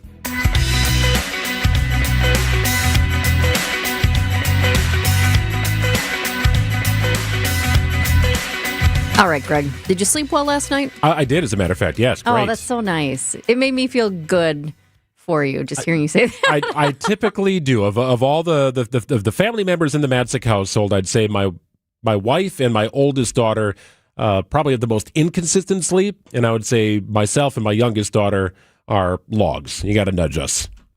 I will say I cannot say the same, but it's my fault because I was going to get into bed earlier and I was going to go to bed earlier, and I do say this a lot. But then there's just stuff that pops up. I'm like, oh, I've got this coming up in 2 weeks. I should look at that, and what about this? And let me look into that. And all of a sudden you're just down this rabbit hole on your phone, right? You're getting stuff done, but you're not getting the sleep you need. Well, you have an active mind. You are smarter than me. I've got like a hamster that runs on a wheel, and then when the hamster gets tired, it just sort of stops running on the wheel, and then I can fall asleep. I do have an active mind, though. I will say that. But sometimes, and I think a lot of people will relate to this, sometimes the mind's too active, and then you can't shut it off. Exactly. And you need to be able to shut it off and shut it down earlier so you can get that good amount of sleep, right? Well, the CDC is out with new data regarding the quantity and quality of sleep that adults get. And according to this new report, And they took this data from 2024. That's the latest data. But about 30% of adults said they slept less than 7 hours on average. So ABC talked with their medical correspondent, it's Dr. Tara Narula, about all this and what people are doing right now to try to fall asleep naturally without the help of sleep aids. Calm, quiet, wind down routine, cool, dark room, putting away devices, exercising during the day, avoiding large meals or alcohol or caffeine before bed. That's certainly part of the process. But then in terms of what you can take, so a lot of people reach for melatonin. Melatonin seems to be relatively safe, at least in the short term. We don't have really long-term good study data on that. It's more helpful for helping you fall asleep. So for people who may be having jet lag or shift workers, it might be helpful, but not so much for insomnia or staying asleep. And it can come with side effects too. Have you ever taken melatonin or those gummies? So it's interesting. So I have, and I don't anymore. And not that it was just like a terrible experience, but what I find is this: any sort of sleep aid, it might help you fall asleep, but it doesn't help you stay asleep. Yeah, it's kind of what she said. She meant you could hear that. She said it kind of quick, but it is true, right? So whatever ingredient is that causes you to fall asleep quicker, when that wears off, all of a sudden you're up. Like, who hasn't taken a little NyQuil before bed if they're feeling sick and just, I got to fall asleep. I just got to get to sleep. Well, yeah, then at 2 a.m, you're wide-eyed like, whew, I guess that wore off. So that does happen. And I never want to be reliant on a thing to help make me sleep. The thing that I rely on typically, and I think why I sleep pretty well, is that I'm a consistent exerciser. I have to do that. For me, it helps me relieve stress. It's just part of my day. It's been part of my routine for a long period of time. If I don't get at least 20 minutes, I feel like I'm antsy, and then it's hard for me to go to sleep. So that really is my sleep aid activity, mostly after work. If you watch us on streaming as well, you might have noticed sometimes after a stressful show, Greg just like runs out of here, and then he just starts doing laps. No. Sometimes I do laps in the studio. I will say about the melatonin. So back in the day, because, I mean, if you think about 20 years in TV, and most of that time for me was on the morning show. So, and there were various levels depending on the shows. I mean, I was in morning television before we started at 4:30 in the morning, when we started at 5 for a while, and they switched it to 4:30. So I'd go in at different times depending on the year and what times our show started and what we needed. But a lot of times, I mean, I was getting very little sleep for a long, long time. And I mean, there were often times too, say you go to work, maybe you get home at a weird time, you try to take a nap, you're emceeing an event, and then you can't just come home and like hit the pillow when you're out. You're kind of going, your body's going, right? So I might get home late from an event I was just emceeing, and then by the time you get to bed, it's like you've got maybe 4 hours of sleep and you're running on that. So I did start to take some of the melatonin gummies, just thinking that might help on nights like that. But you really should get, they say, you should, if you're going to use them, get 8 hours of sleep. It's not supposed to help you if you're getting such little sleep, right? But I will say I don't take them anymore, because what I realized was I didn't fully know if they were helping, but I would take them often enough that if I didn't, then it made me be like, oh gosh, maybe I should take it because it might help me, right? But I wasn't fully convinced it was. So I didn't like the idea of not knowing if they were helping and then just still taking them. So I decided I'm going to nix that. Do you get a consistent amount of sleep every night, or are you all over the place? Nah, I'm a little bit all over the place. Okay. My wife is the same way. I'm pretty consistent, and I'm thankful for that, because it just sort of helps drive my day. But it's very much routine oriented. And I started this more in college, especially during track season in college. I had a lot of 8 o'clock classes because I had practice at 3 every day. So I had no room for night classes because, well, I just didn't want to go through track practice and then do a night class at night. I wanted all my classes done, ideally before 1 o'clock. So that meant usually classes in the 8 o'clock hour. Well, I need to get a good amount of sleep during track practice for optimal performance. So I kind of had this routine of falling asleep before 11, usually up somewhere around 7. And I've kind of continued that, where I'm usually in bed between 9:45 and 10:30. And then lights are usually pretty much out around that time. And I'm up at about 6, and I'm usually here by 7:30 or 8 pending traffic. So, but that's the routine that my body craves. And if you can hold to a routine, I think your body benefits from it. I will say I get more sleep than I did back in my TV days, and I love that. So even on a night when I know, like last night when I was up a little bit too late doing my stuff, I still look at the clock and go, getting more than 4 hours. I'm getting more than 5 hours, Yeah. and that feels good. No more Mountain Dews in the morning? Nope, I nixed that too. No more Mountain Dews. I think I've only had since I quit TV maybe 4 Mountain Dews in all those years. Oh, wow. Right? Wow, that is limited. And I don't even like it as much. Yeah. It was always, and it wasn't about the caffeine. It was about the zing and the crispness. I loved that in the morning. I try and hold off on caffeine after 2 o'clock in the afternoon.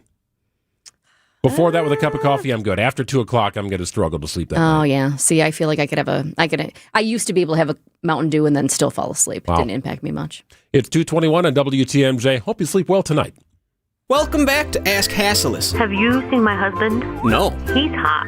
I'm sorry to hear that. What? Good news. Hasselus Mattress is home to a variety of cool gel mattresses, including Tempur-Pedic. Okay, but... And right now, get 48 months interest-free financing on Tempur-Pedic with approved credit. Plus, free next-day delivery and setup, free removal of your old mattress, and a $300 MasterCard gift card with your new Tempur-Pedic. Wow, that's pretty hot. Find an employee-free showroom near you at Hasselus.com.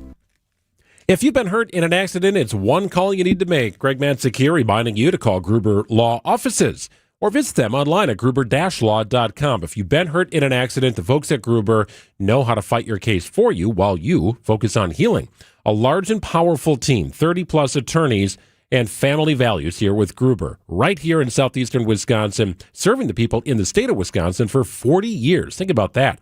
That is longevity in the marketplace because they do it the right way. They win your case for you. Gruber-law.com. Learn about the company. Learn what they can do for you. Also learn what they do in the community. They find so many wonderful ways to give back throughout the course of a given year. That is a priority for the folks at Gruber, locally known and nationally recognized. Call 414-276-6666. There's an amazing supper club in Wisconsin Dells, Ish Nala. Nestled among the pines and perched above the sandstone bluffs of Mirror Lake. The beauty, the history, the service, the food, the fun. Hi, this is Bob Prosser, owner of Ishnala Supper Club in Wisconsin Dells. I've been a part of Ishnala since 1973, and I am so proud to continue the tradition that began in 1953. Why not enjoy a brandy old-fashioned in one of our bars, each with a spectacular view overlooking Mirror Lake, or just relax before or after dinner on one of our outdoor decks.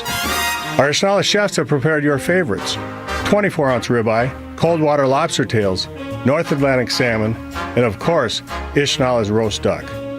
Thank you for making Ishnala Wisconsin's favorite supper club, where the only thing we overlook is Mirror Lake. I'm Bob Prosser, and I want to serve you.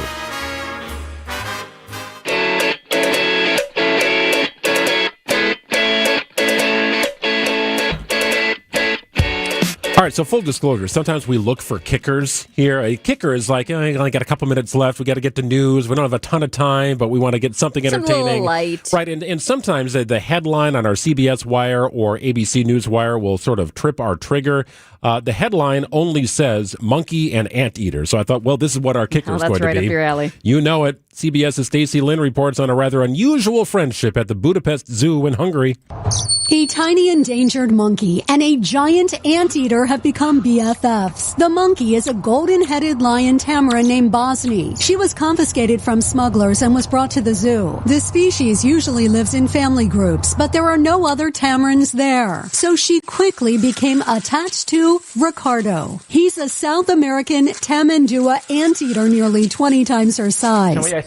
Zoo staff says this unique bond reflects the monkey's need for social contact after being separated from her family too early. Stacey Lynn, CBS News. I don't think this is a breeding exercise, but a rather unusual friendship. How about that? An anteater and a monkey. I want to know more about the lion, the golden-headed lion. She was confiscated from smugglers? Well, yeah, that does sound like more about that backstory. a side angle to the story, yes. But I didn't know monkeys and anteaters could get along in the same cage. It seems like you try and keep these things separate, but unusual friendships do develop in the animal kingdom. You think there's anybody out there who has an anteater as a pet? And I know that sounds bizarre, and I get it. But there are some people out there who have some weird, exotic pets. Some who are allowed to have them, others who are not. But, every once in a while, like out in the yard, or I saw a sidewalk the other day where I was walking by in a different neighborhood, and it was just all these ants. Like, they were popping out. Yeah. I feel like that's when you Bring the anteater out. Roll in Raleigh the anteater and let him go to work. Go to right? town, Raleigh. Absolutely. I don't know, but if you do have an anteater, you want to keep that thing on a leash. Remember what happened to the kangaroo not long ago. That escaped. So, thankfully, he was found and unharmed. But Raleigh the kangaroo anteater was not wearing the denim diaper either. No, nor was he wearing a leash. It's 2:26 on WTMJ. That's about all I have to say about a monkey and an anteater being friends at the Budapest Zoo in Hungary. And we're out of time. The fact is, without us, you'll pay more. When you buy advertising, unless you're seeking out every avenue that the chosen medium has to offer and negotiating with every entity to find out what the true floor is, there's no way you can know if you really did get your best deal. In fact, there's a big chance that you'll overpay. We've done all the legwork, and with a very high volume of consistent year-in and year-out billing, we've uncovered rates that we're sure will surprise you. Anderson-Smith.com. We help small business advertisers get better results. The proof is in the pudding. Advertisers that hire us stick with us for years and years because they trust us, because we always promptly respond to customer needs, and because bottom line, we get results. Go to Anderson-Smith.com's Our Clients page to see who trusts us and check out a long list of real advertising success. Then hit the Contact Us button, email me, and I'll call you in short order. Because it's time we grew your business. Anderson-Smith.com. Founded by inventors, fueled by community, focused on business. Greg Matzik here. My friends at Horicon Bank want to invite you into one of their beautiful branches here in southeastern Wisconsin, or the OG, the original one in Horicon. So many ways they find ways to give back in the community, and they support you and your business. At Horicon Bank, they've been doing banking differently since 1896. Service and products go hand to hand, in hand at Horicon Bank. They've got financing requests approved in days, not weeks, because your banker at Horicon understands you and your business. They get the job done. Visit them today in New Berlin, Wauwatosa, Menominee Falls, Grafton, West Bend, and beyond. It's Horicon Bank. They also have a wonderful event coming up here on Saturday. Check it out, Saturday. In fact, the Horicon Bank branch in New Berlin will be collecting donations for Wolfhound's Legacy. If you want to know what that's all about and what to bring, visit wolfhoundslegacy.com and then donate at the Horicon Bank in New Berlin off Cleveland Avenue. Horicon Bank, together doing good for 130 years. Member FDIC. There's not a bad time to better insulate your home, but there is a better time, and it's right now. Vince Vitrano here just talked with Jeff from USA Insulation. Jeff says they always get busy in the fall and early winter as everyone's concerned about keeping their houses warm. But doing a project with USA Insulation does just as well to keep your house cooler in the summer months and saving you money on your electric bills. Tell Jeff Vinny told you want the government rebates and discounts that can save you thousands on your project. Get started at usainsulation.net. MW Marine. Fishing season kicks off this weekend. Are you ready to hit the water? Stop into MW Marine and check out the brand new 2026 Lund, Ranger, and Vexus boats, all powered by Mercury Outboards. Start your boat shopping now and lock in a great deal so you're ready when summer hits. MW Marine takes trades, offers full boat service, plus outdoor storage to keep your rig in top shape. Call now to schedule a private appointment or stop in today. MW Marine. Prizes, flyaways, even cash money. You want it? We've got it. Find a list of all contests and official rules by visiting WTMJ.com/contests. That's WTMJ.com/contests.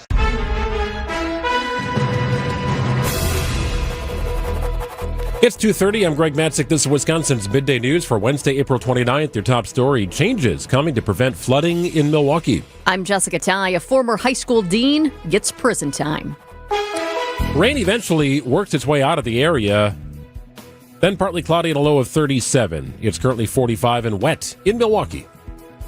ABC News, I'm Michelle Franzen. The Federal Reserve keeping interest rates steady, citing inflation concerns due to the Iran war. ABC's Elizabeth Schulze says the vote was not unanimous. What we're seeing is a big debate now within the Fed over what exactly their next move is. There had been this widespread expectation that all throughout this year we would see a series of rate cuts. meaning those borrowing costs. So think about your credit card, mortgage rates, car loans, that those costs would go lower because inflation was pretty much under control going into this year. Well, the Iran war has completely upended that expectation. The term for Fed Chair Jerome Powell ending. He says he'll remain as a board member, and he also says he trusts President Trump's nominee to succeed him, Kevin Warsh, who told lawmakers he will maintain the board independence.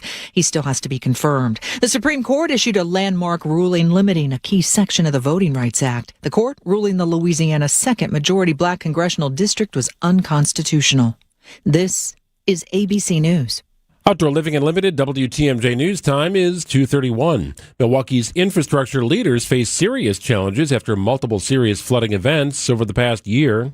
Frustration from people amid record-setting rainfall this month. Sewerage District Executive Director Kevin Schaefer acknowledges flood prevention mechanisms have been pushed to their limit. 15 inches of rain, 7 inches of rain. There's no system in the country that can handle that much rainfall. On top of record rain, leaves and litter clogging drains is exacerbating problems. Starting this fall, leaf pickup will now shift to a bagging system along with an updated street sweeping schedule.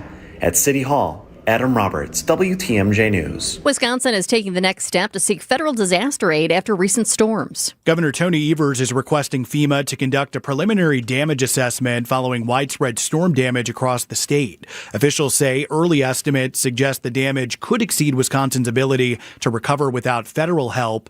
The assessment is a required step before the governor can request a major disaster declaration from the president. Evers declared a state of emergency earlier this month after widespread tornadoes, heavy rainfall, and flooding. Neil Doyle, WTMJ News. The former Sun Prairie High School Dean of Students sentenced to 18 years in federal prison for producing child porn. 31-year-old Robert Gilkey-Meissegeyer pled guilty in February to producing and soliciting child pornography. A police search of Gilkey-Meissegeyer's phone revealed sexually explicit videos and photos of students at the high school and children from the internet. He originally joined the Sun Prairie School District in 2022 and remained until he was terminated in 2025. The prison term will be followed by 25 years of supervised release. Elizabeth Linton in WTMJ News. A toddler has died after finding a gun inside a Milwaukee home. This happened around 11 this morning. Police responded to a house near 34th and Walnut on the city's west side. A 2-year-old got a hold of a gun. The gun went off, and a bullet hit the child. The toddler later died at the hospital. Police have arrested a 42-year-old man. Charges are pending. April is Alcohol Awareness Month. Medical College of Wisconsin's Maureen Buzalaki says drinking has intense side effects on the liver, especially for women, telling Wisconsin's Afternoon News. Your liver works very hard to do that, and that's why it's such a high risk for a number of liver diseases. Really stunning that we're seeing not only at the medical college but across the state of Wisconsin are more demand for liver transplants, especially of women in their late 20s and early 30s. Buzalaki says overconsumption can cause inflammation, which can promote cancer development. Sports, traffic, and weather next. Outdoor Living Unlimited WTMJ News time is 2:34. Everyone wants us to build an awesome backyard space. The trend has been people asking about how they'll use the space. The requests are, we want an outdoor space to relax and read, for yoga, a fitness area, to watch baseball on TV. And my latest and favorite, can you build me a golf simulator? Yes to all of it. We can build that covered structure for any of your dream ideas. We'll be creative and make it look amazing. You get to enjoy the space any way you want, getting fit, relaxing, or hitting a driver literally off your deck. For that amazing outdoor space, go to OutdoorLivingUnlimited.com. Politics, work, daily stressors. Let's take a break from all that and get centered, Christ-centered. I'm Pastor Tim Butker. Join me each week for Christian Crusaders, a broadcast that highlights the gospel, the good news of Jesus, and our belief in the authoritative Word of God. Christ-centered, gospel-oriented, Bible-based Christian Crusaders. Please join us Sundays at 6 a.m. on WTMJ. We'd love to have you worship with us. You probably don't have to replace those windows. If the frames are intact and it's just the glass that's cracked, or it's foggy, replacing thermal window panes with the help of Less's Glass will save you the cost of total window replacement. When you want to know how much we can save you, all you have to do is measure the height and width of just the glass portion of the window panes. Then send us an email to info@lessglassservice.com and we'll get you an estimate right away. Just be sure to specify if you'd like us to come out and replace your window pane on site, or if you'd like to do it in the most cost-effective way possible by bringing the windows into our shop. Either way, you're saving a lot of money versus a total window replacement that you probably don't need. This is Stacy Sinks with Less's Glass Service. If it's a new glass shower door, fogged or broken insulated glass replacement, or affordable glass and mirror home decor that you've been looking for, you just can't pass on Less's Glass. Less's Glass Service, serving all of southeastern Wisconsin. Find us at lessglassservice.com. Time for a WTMJ sports update from the Gruber Law Office's One Call That's All Sports desk. Packers are scheduled to conduct rookie minicamp in Green Bay beginning May 1st. It's more of an onboarding process for our guys, get them in, get them acclimated to the building, get them acclimated to their coaches, support staff, the playbook. Obviously, each other is an important component to that. And then we put them through a couple of different workouts because it's important, because a week from that rookie minicamp, they're in with the vets. The Packers drafted 6 players and reportedly have signed 11 undrafted rookie free agents. They did so in the last week. Brewers, meanwhile, go for 2 in a row against the Diamondbacks tonight at American Family Field. Coverage gets underway at 6:05 on WTMJ. Jackson Churio and Andrew Vaughn begin a rehab assignment tonight. They're expected to be in the lineup for AAA Nashville. Checking out the roads with your WTMJ Time Saver traffic. We're looking pretty good. No crashes to report. In fact, I was just taking a peek. I thought, what is all of this? Up in Washington County, there are quite a few incidents. 3 on 4145, but they all happen to be disabled vehicles, and I just took a peek, and traffic is moving just fine around those. We are seeing slowing around American Family Field on 94 eastbound and westbound in our construction zone there. Also, the delays are getting a little bit longer on 4145 north near Mayfair.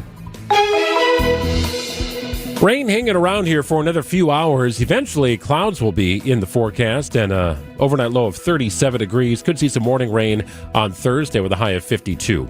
It's 45 degrees and rainy in Milwaukee at 2:38.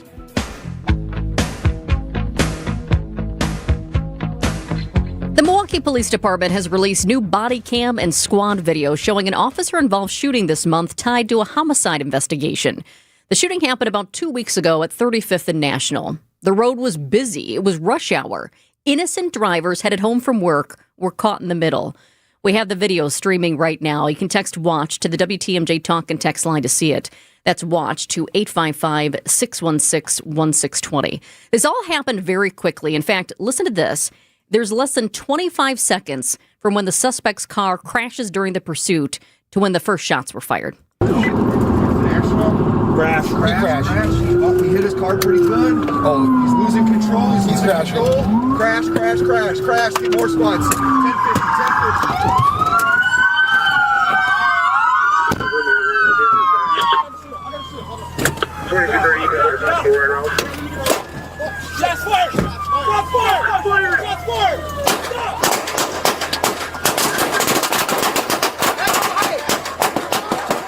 There you heard it. Investigators say the suspect got out and opened fire on the officers. And as you're hearing right now, officers fire back. In fact, it was actually 8 officers, to be exact, striking the suspect. The 31-year-old later died at the hospital. The videos show a dangerous scene, but in the end, no officers or bystanders were hit. We invited retired Milwaukee Police Sergeant Patrick O'Donnell to the studio today to break down what these newly released videos show and what officers are trained to do in moments just like this. Great to have you back. So I sent you all 3 of these videos last night when we got them so you could take a good look at what happened from each of the angles. What stands out to you immediately from a tactical standpoint? Well, the police officers that were there that were engaging the threat, most of them were from our tactical enforcement unit. So they're highly trained. They're used to working in teams. They have the best equipment. And, this is what they train for. This is what they do. I believe there were some other police officers from, I believe it was SID. That's the Special Investigations Division. Earlier, about 5 o'clock in the morning, there was a homicide at 7th and Mitchell. This car and this person were wanted for this, or were persons of interest. I'm not sure exactly, but that's the car, that's the guy. Then I think it was 4:45, somewhere in that area. In the evening, the same person and vehicle is involved in some type of shots fired situation at 35th and Walnut, I believe. It was in the 1700 block of North 35th Street. Officers see the car. There's a pursuit. And, right away, what I'm thinking is this is the real deal. You never know what you're going to pull over. You could pull over somebody for a busted taillight, and it could turn into a deadly force situation. You never know. But this, the odds are something really bad is going to happen. So now your heart rate is up. You're on, you're completely jacked up, and you're remembering your training. You are, if you have a partner in the car, you might be going over a little bit of a game plan. It's like, okay, I got the long gun, you got the microphone, you're telling the dispatcher what's going on, et cetera. Didn't even seem like there was enough time to do that in this case. In their minds, I know they were thinking that. Yeah. But 25 seconds is a long time. Believe it or not. I mean, most police shootings happen in like 5 seconds, 10 seconds. Even sometimes it's even faster than that. I was just going to ask you if this seems as fast as it is. I watch this and I think, wow, this is a blink of an eye. I mean, this thing is racing by. Quick decisions. You've got to be on point. You can't be off point. You got to do everything right. Recall your training. All the things that you mentioned as your adrenaline is ratcheting up, happening in that window of time. I can only imagine that every time an officer goes through something like this, they spend the rest of the day, maybe the next several days, rehashing every moment that they can recollect. Did I do the right thing? Were we in the right position? Did we do what we were trained to do? Is that oftentimes the case? Absolutely. I can't tell you how many times I'd come home and I'd be like, oh, I should have done that differently. Or, oh, I could have done this. I could have done that. Cops are the worst at second guessing themselves. Even though you have a matter of seconds to make these decisions. So what are you going to rely on? You're going to rely on training. You're going to rely on experience. Some police officers have a higher skill set than others. Everybody is better at different stuff. So, so you're going to something like this. I mean, police officers are sent to shots fired, a man with a gun on the regular. Every night they're getting sent to these calls. And it almost becomes complacent because 90% of the time, it's a big nothing. But, I mean, you still have that feeling in your gut. You still are thinking to yourself, oh, boy, here we go. And then it turns out to be nothing. You're like, okay, cool. On to the next call. But this is a different level. It's like, okay, this guy is showing intent. He's already killed one person. Now he's involved in another shots fired situation. He's going south on 35th Street. You going south? There's a ton of residential areas, and there's Marquette High School. What is this guy, if he's some crazy person that's going to shoot up the school? I mean, there's so many things that are going to be going through your head. Well, you mentioned the location, and this all unfolds on a busy road during rush hour. Other drivers are nearby. At one point, a Milwaukee police officer runs over to a driver to see if she's okay.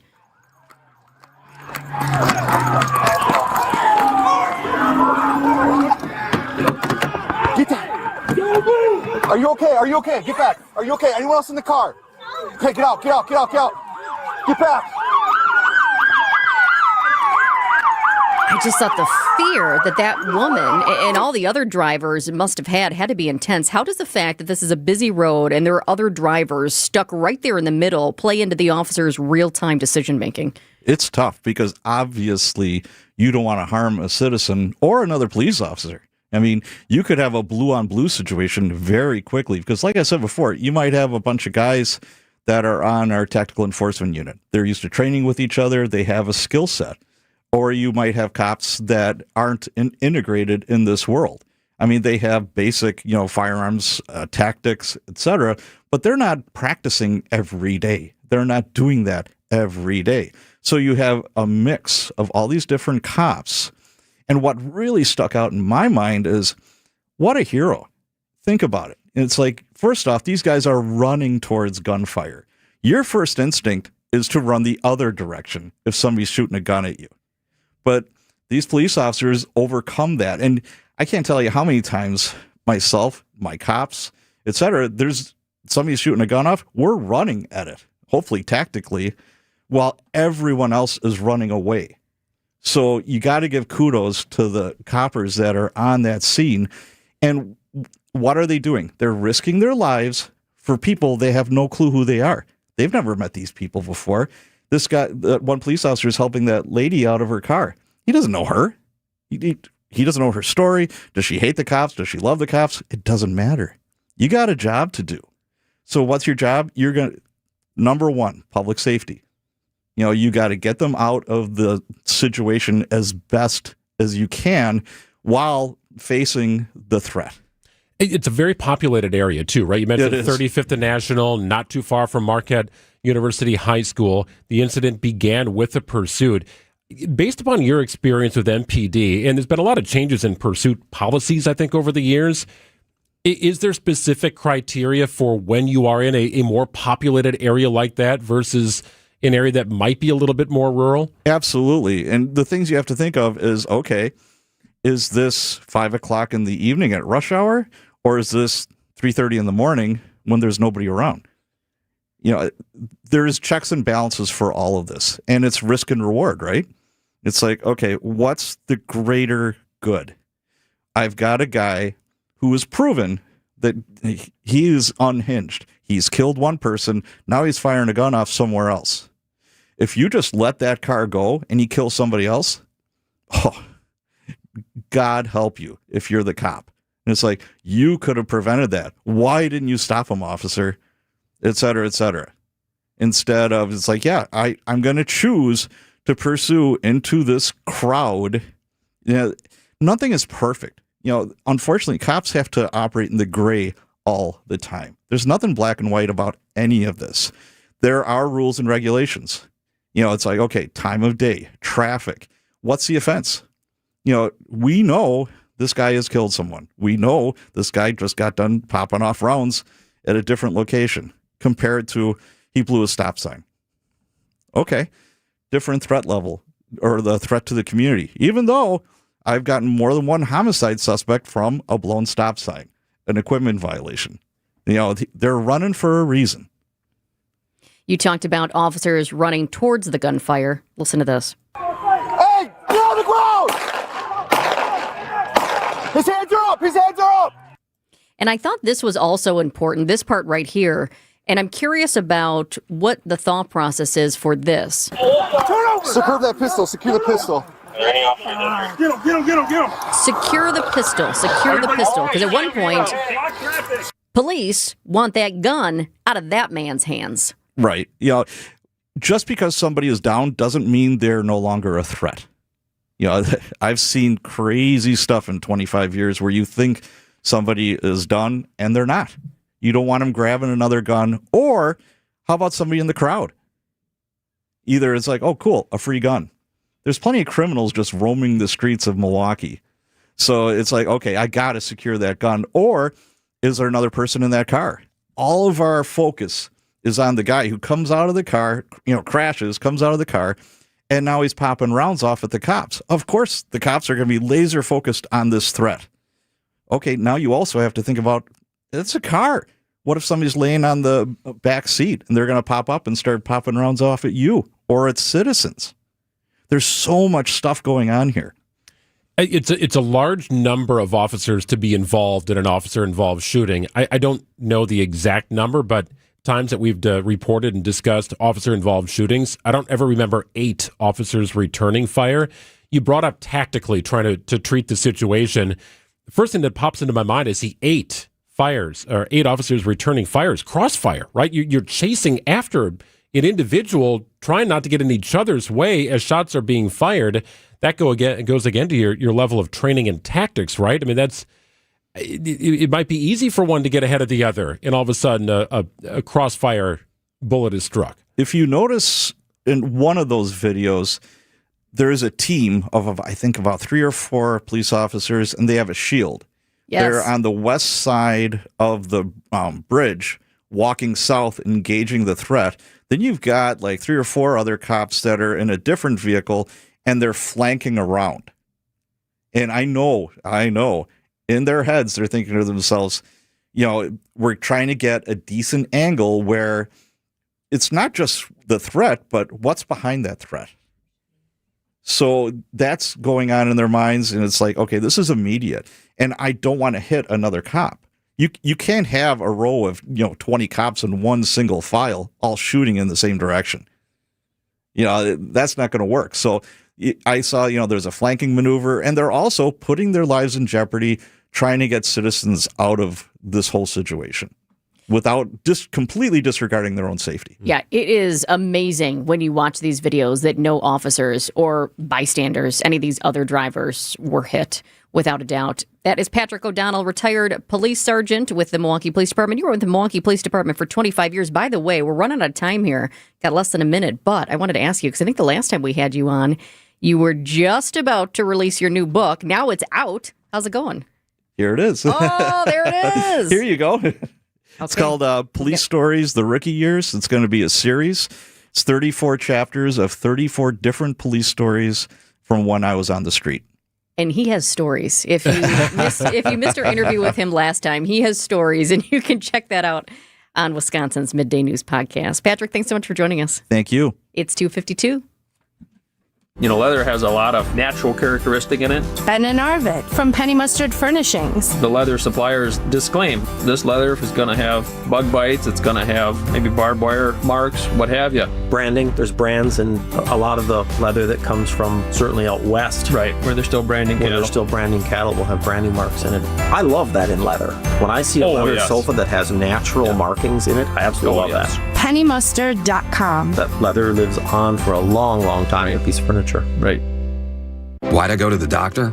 Working on the farm, my heart kept skipping a beat. I didn't think much of it, but my daughters made me get checked out. Turns out I have atrial fibrillation, which increases the risk of stroke about 5 times. Symptoms like irregular heartbeat, heart racing, chest pain, shortness of breath, fatigue, or lightheadedness can come and go. But if it's AFib, the risk of stroke remains. If you have symptoms, contact a doctor. I'm so glad I did.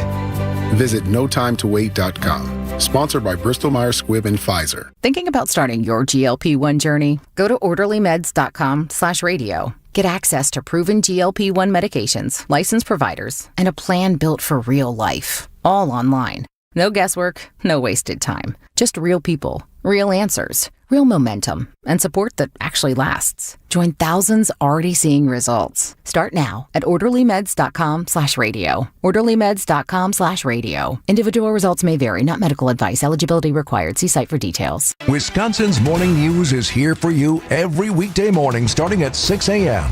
Vince Petrano. In an overnight session, the U.S. Senate passed a $70 billion spending resolution to fund the Department of Homeland Security. Eric Billstad. An online extremist network known as 764 is gaining concerning momentum here locally. And traffic with Debbie Loziga. Got some delays southbound on 41, starting from Silver Spring all the way down to Capitol. The news you need to know. Wisconsin's Morning News on WTMJ.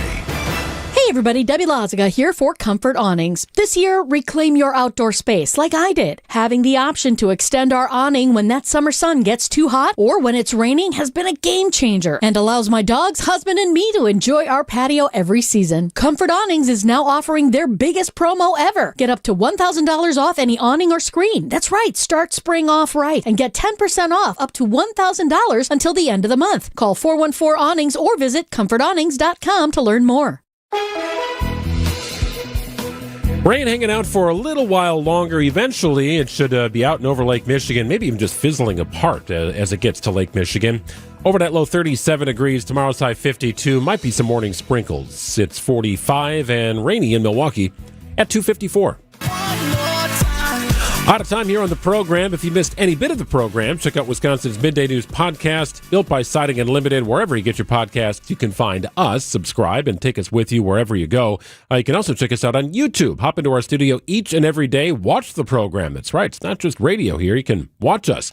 Again, many clips you'll find available on our YouTube page, including a fascinating conversation with Scott McFarland from the nation's capital on the fallout after the White House Correspondents' Dinner thwarted shooting attempt, and a fascinating discussion we just had with Patrick O'Donnell about the officer-involved shooting from April 13th here in the city of Milwaukee. Just to watch those videos. And I know he said, 25 seconds maybe in the police world is not that fast, but wow, for us to see all of a sudden the car is careening around the street there with the people all around. Less than 25 seconds later, the suspect fires, and then it's just bullets flying all over the place. And that sounds like an exaggeration, but it's not. No. 8 officers who were firing, bullets going everywhere, and not one. I mean, this is to the police department's credit, but not one officer or bystander or other driver was hit. Of course, the suspect was, and later died at the hospital.